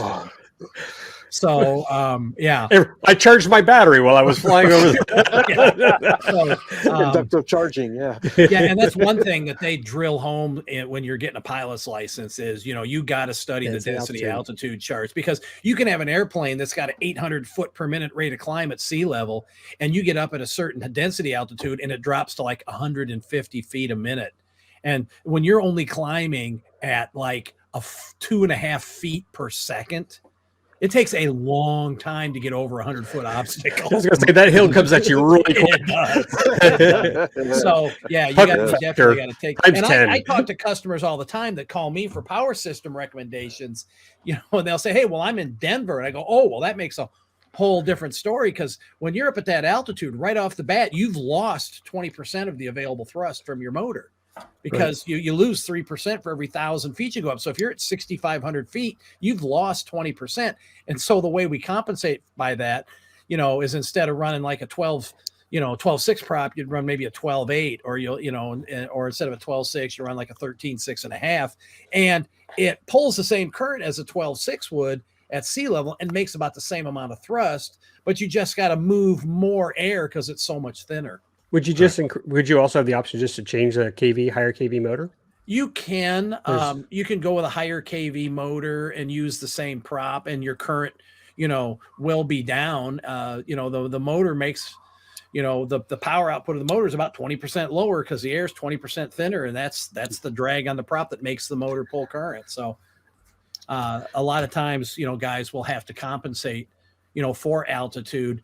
And another thing guys will do, if they're scratch building an airplane, they'll add a couple of extra bays to the wing to give them a little bit more wing area, and then go up, one size in the motor to compensate for it. And then if you build them like that, then they still fly well at altitude.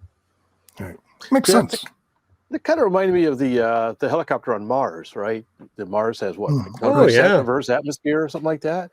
Yeah. So it's amazing that they can get something to fly. I can only imagine how many RPMs that thing has to spin. They're 4 foot diameter props, if I'm not mistaken. Is it that big? And they're about 4 inches wide at the root. And they test flew them in a gigantic vacuum chamber, where they set the air pressure from like 14.7 pounds per square inch down to like 0.3 pounds per square inch, which was what the effective air density is on Mars, and made sure it would fly under those conditions. Amazing. All right. So we started to talk about Clarence Lee a few minutes ago. We should pick that up now.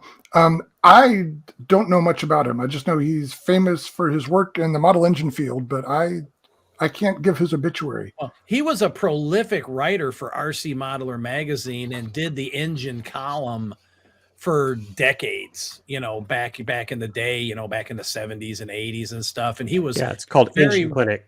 He was very well known for taking the K&B series of engines and porting and polishing and tuning and making the Clarence Lee special edition version of these motors and really make them perform well. So, that's kind of what he was known for, was his ability to really tune those engines and make them put out way more power than they did stock. Yeah, I remember he's reading like his the columns glow on and engine off. whisperer. Pretty much. So he was in his 90s. I forget his exact age, but he and his wife died in the same week, apparently due to an accident in their home. So that's unfortunate. Yeah. But yeah, he's a member of the AMA Hall of Fame. So there are some documents there. We'll add these. Oh, yeah. There's Okay, definitely- good. Great. So, yeah, we'll make sure to include the link to the biography here. Oh, look at that. He said, design the first 45 size engine for rail control use. Oh, the first Lee 45. Okay, I guess it's named after him. The Vico. It says Lee 45. Oh, okay. Was that the There you first go. 45 at all, or just one name called a Lee? Probably just the Lee. Oh. But yeah, it's unfortunate. I mean, he'd been out for a while. I think they said he hadn't ridden for like model aviation for 8 years. So, but I'm sure he's been kept busy with his friends and so forth. And want to send out our condolences to the family. I mean, definitely sounds like it was an unfortunate accident.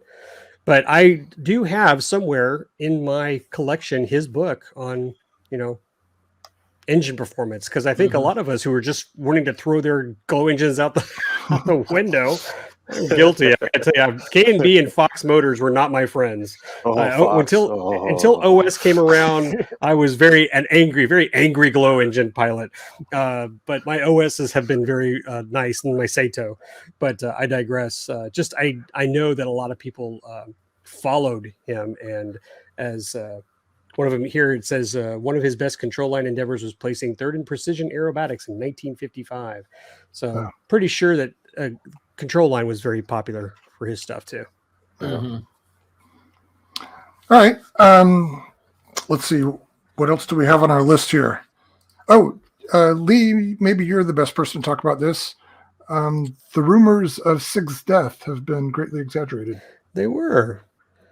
So Herb Rizzo is the owner of Sig, and I don't know if we talked about it on our podcast, but we were trying to get the new owners of Sig several years ago on our podcast, and we had sent out requests, and they sounded as if they wanted to come on because we knew that we wanted to keep Sig in business, and we never got responses for after a while. Just the messages were just never returned. So we weren't sure what was going on with Sig. And when Sig Hazel turned 100 Hazel Sig, I apologize. And Jay Smith went to go visit her. We were concerned what was happening. So it turns out that Herb has bought back the company from those who unfortunately didn't resurrect it, and he's moving it to Illinois. So Sig is still in business. And I think it's, for those of you listening, for those of you watching, if you are a diehard hobbyist like we are, and you've had 4 or 5 Sig planes like I have, let's keep them in business. They do good stuff. They keep our hobby alive. Good, warm, fuzzy. It's kind of like that Cox PT-19 back there. I'm sure there's a Sig plane on like another. I'll probably get me another 4-star 40 someday. So definitely something you want to get back and build and enjoy that moment. So, the PT-19 is the same thing. I'm sure people would love to get their hands on one and go fly control line again. And I still have my Sig Twister that I'm working on. So I think the second plane I ever built was a Sig Hummer, as a matter of fact. Oh, yeah. Yeah, I built a Sig Cadet.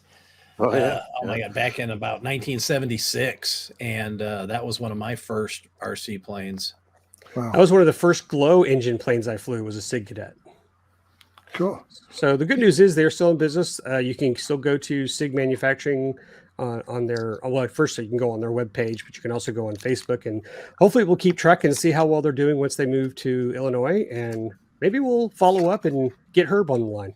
Yeah. Yeah, it was funny because all of this started when I guess there was a Zillow ad or something where their location now was put up for sale, and somebody found that and interpreted it to mean they were shuttering their doors, which is a logical conclusion.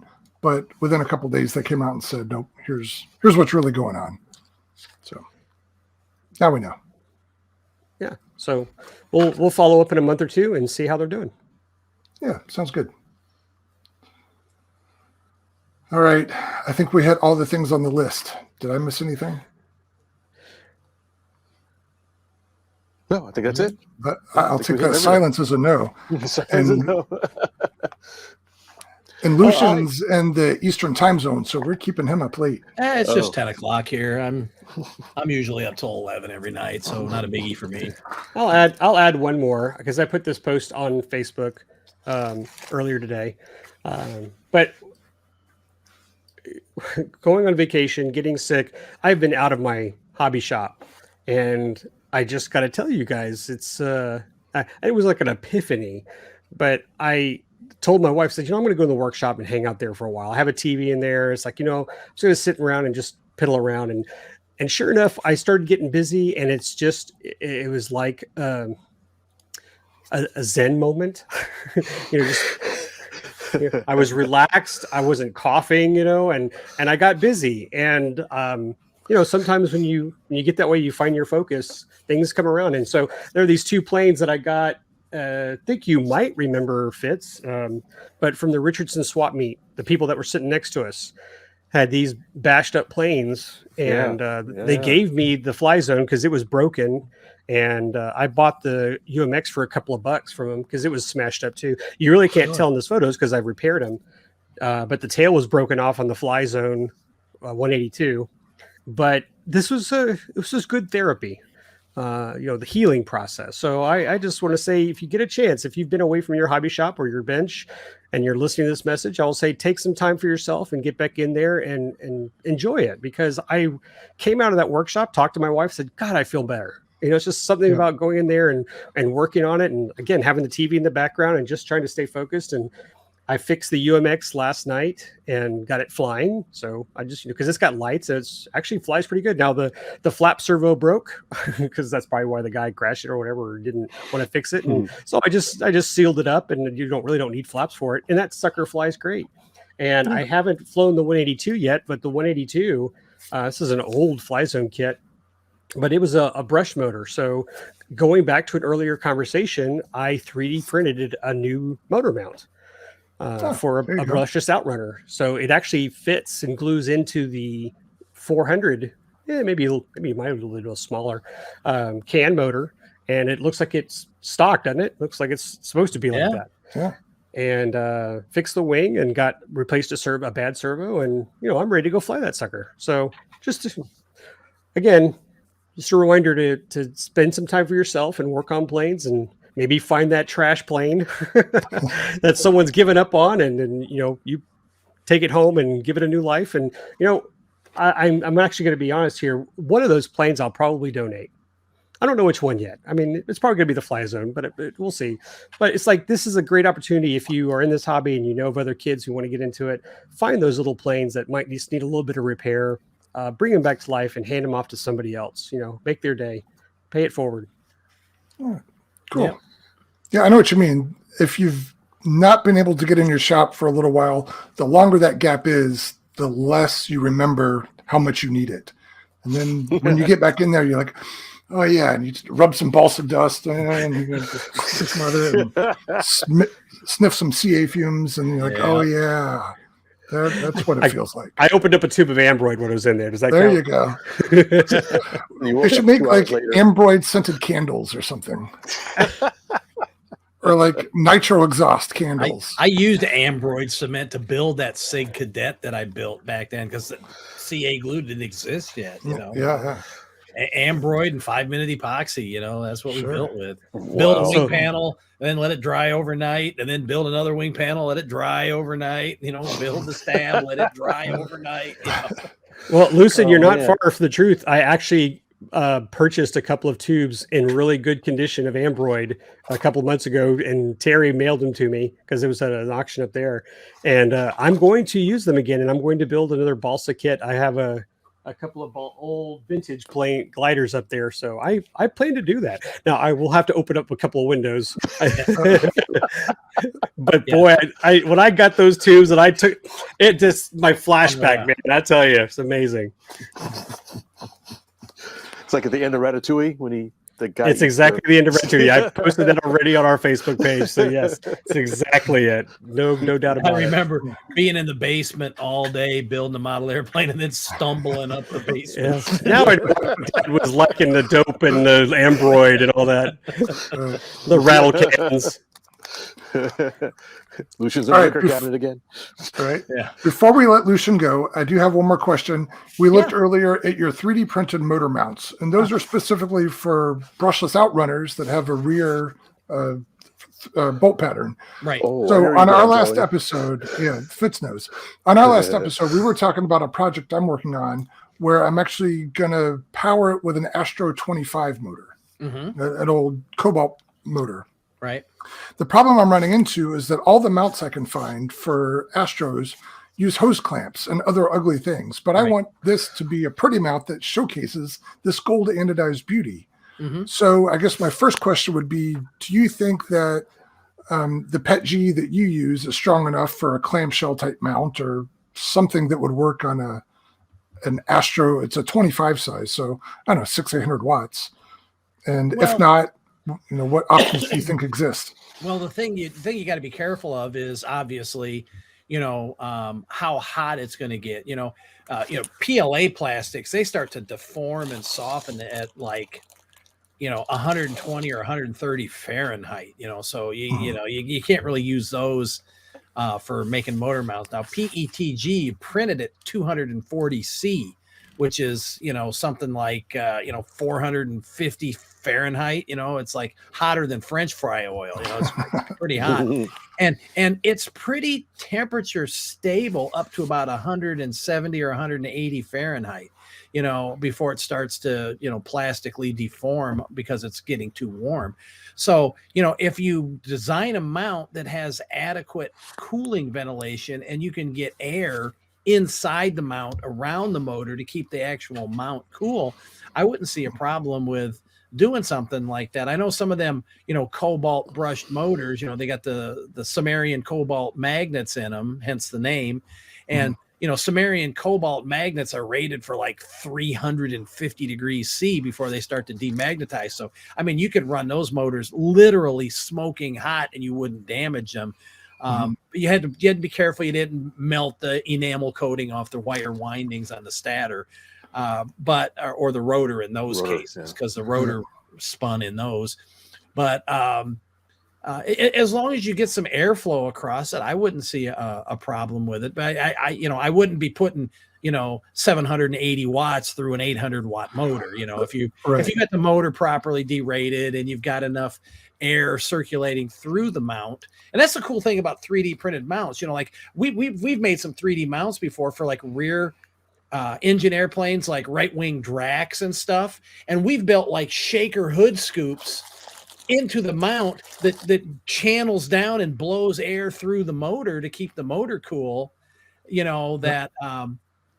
so that, because pusher electrics are notorious for overheating because they don't get any prop blast. And usually they're inside the fuselage and the air's all going around the fuselage, so they don't get any air blast. So that's why you could make these 3D printed mounts with little scoops and funnel air into them. So if you were able to, do something like that actually forced some air inside the mount around the motor to keep that area cool, there's no reason why you couldn't do it. Yeah, well, the airplane is a Robin Hood, and I'm not planning to cowl it, so it'll just be a tractor, regular firewall mount. Yeah. So, and obviously, I won't be pushing the motor hard on that kind of airplane. So, all right, well, I'll keep that option open. It might be something that I can draw up. I also wonder if you can add an insulate between the PETG and your motor. So some type of insulation between the two. You as can well. get that aluminum foil duct tape that's used for putting ductwork, like duct board together, like they run main plenums in houses out of that fiberglass duct board. And they use that heavy gauge. Yeah, that stuff right there, aluminum foil duct tape. You put a wrap of that around, the inside of the mount to act as a thermal barrier and a reflector. And yeah, that goes a long way to help, get the heat away from stuff. All right. Thanks. Mm-hmm. All right. So now I think we're truly out of topics. Fitz, it's your job to take us home. So take us home. Okay. Well, I think I got one last little show and tell as I'll lead us everybody out. Yeah. Well, kind of, sort of. Just leads into Mr. Lucien's wonderful designs. But maybe big screen here. Remember the October edition of Model Aviation. What a great picture. That's a great Smile. Who took that picture? Who took that picture? So this That's is the got old school model that's works. got a nice badass model in the front of it.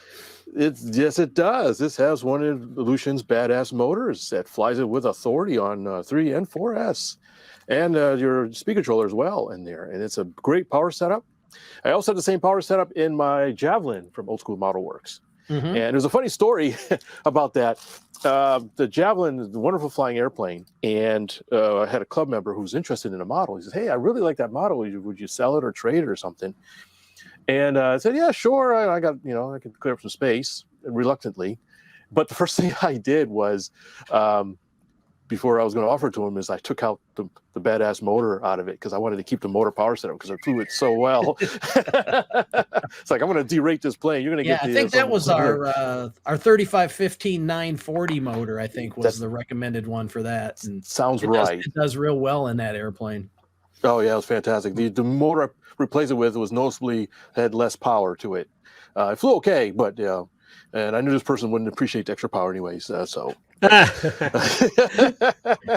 Just fly at scale, like.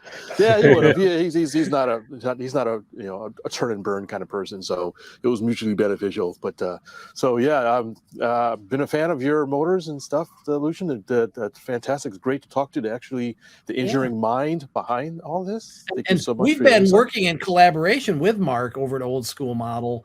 And we carry all of his kits on our website at Innovative Designs now. Oh, didn't know that. Yeah, if you look at our website, right in the product section, there's airplane kits, and we carry the full line of his kits, and it's convenient for me because I'm in Monroe. Yeah, there they are, and he lives on the north side of Cincinnati, which is about a 3.5-hour drive here. So when I need kits, I'll hop in the car and Juanita and I will go down, make a road trip day, and we'll drive down there and we'll meet Mark and his wife, Lisa, for lunch, and we'll exchange pleasantries there. And then I'll get a pickup truck load of kits and haul them back to Monroe because, if you ship the kits, they cost you like $8 or $10 a piece to ship them, but I can go down there and, drop $60 on a half a tank of gas and drive down and back and, pick up 40 or 50 kits and makes it a good little Saturday afternoon drive, Yeah, sounds great. So it sounds like get out Wait, of the house.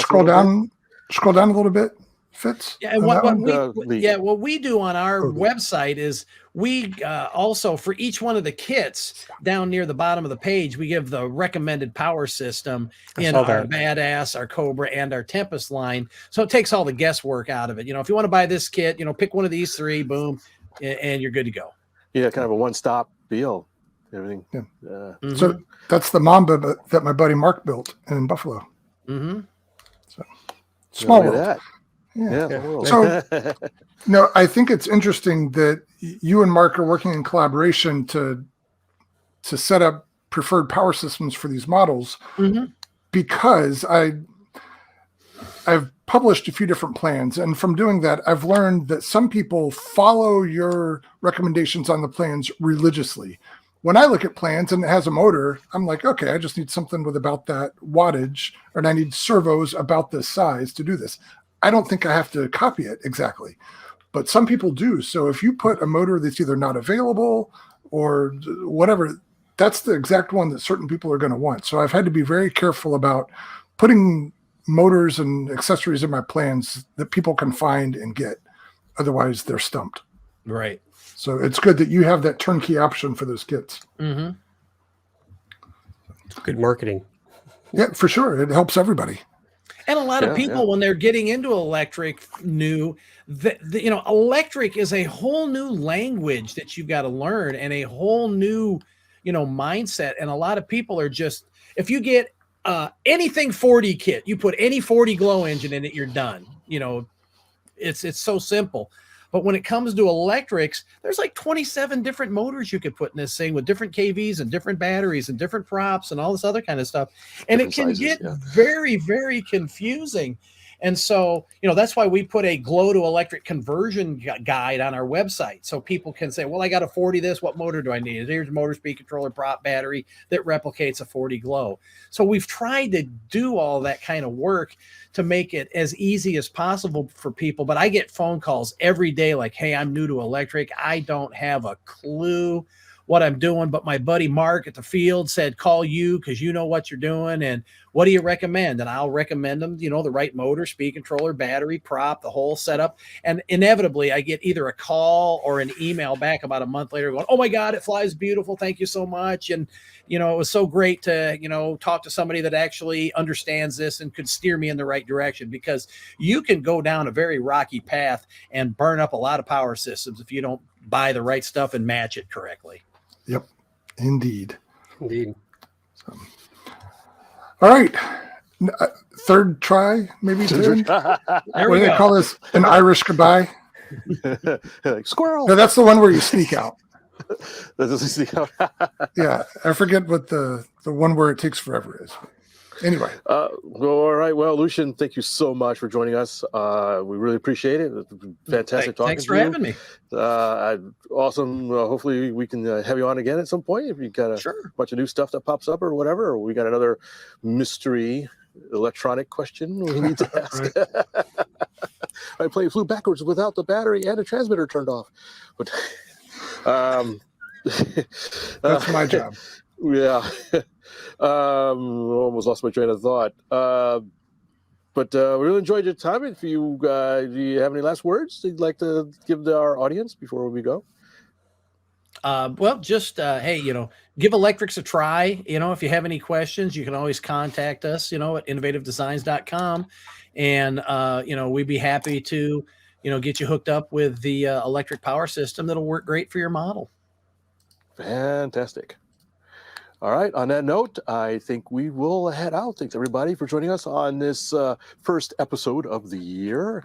And hopefully we'll have plenty more as the year goes through its paces. And springtime is coming. I know Fitz and I have a couple of events together, so stay tuned. Yeah. Ooh, that's right. Doing a bunch of traveling. My club swap meet up here is February 5th. So it's in the AMA mag. We'll start passing flyers around online. So anybody in the Wisconsin area, we're going to have a Green Bay swap meet. So keep your eye out. Cool. All right. Yeah, and in my area, there's the big Toledo swap meet that's mid-April. So be on the lookout for that. Cool. It's at the Seagate Center where they used to have the Toledo show. And what they do is they split the thing in half, and one side's swap meet, one side's vendors. So it's kind of a 2-in-1 kind of a deal. So it's a really good show. We exhibited there last year, and we had great response from the crowd. So it's a great show. Good to hear. That's the great thing about late winter and spring. It's swap meet season. Mm-hmm. Yeah, yes. All the goodies. Is Georgetown coming up? That's like April, isn't it? No, I think Georgetown's coming up soon. Okay, we're gonna stop. We'll come back and check. I think Georgetown's coming up really soon. We got to get together, Fitz. All right. All right. Okay, we're going to end for real this time. Everybody, take care, everybody. We'll see you later. Bye. Bye-bye. Please visit our website at rcroundtable.com, where you can send us comments and suggestions or listen to our other great podcasts, where you will also find links to our iTunes and social media sites. Thanks for listening.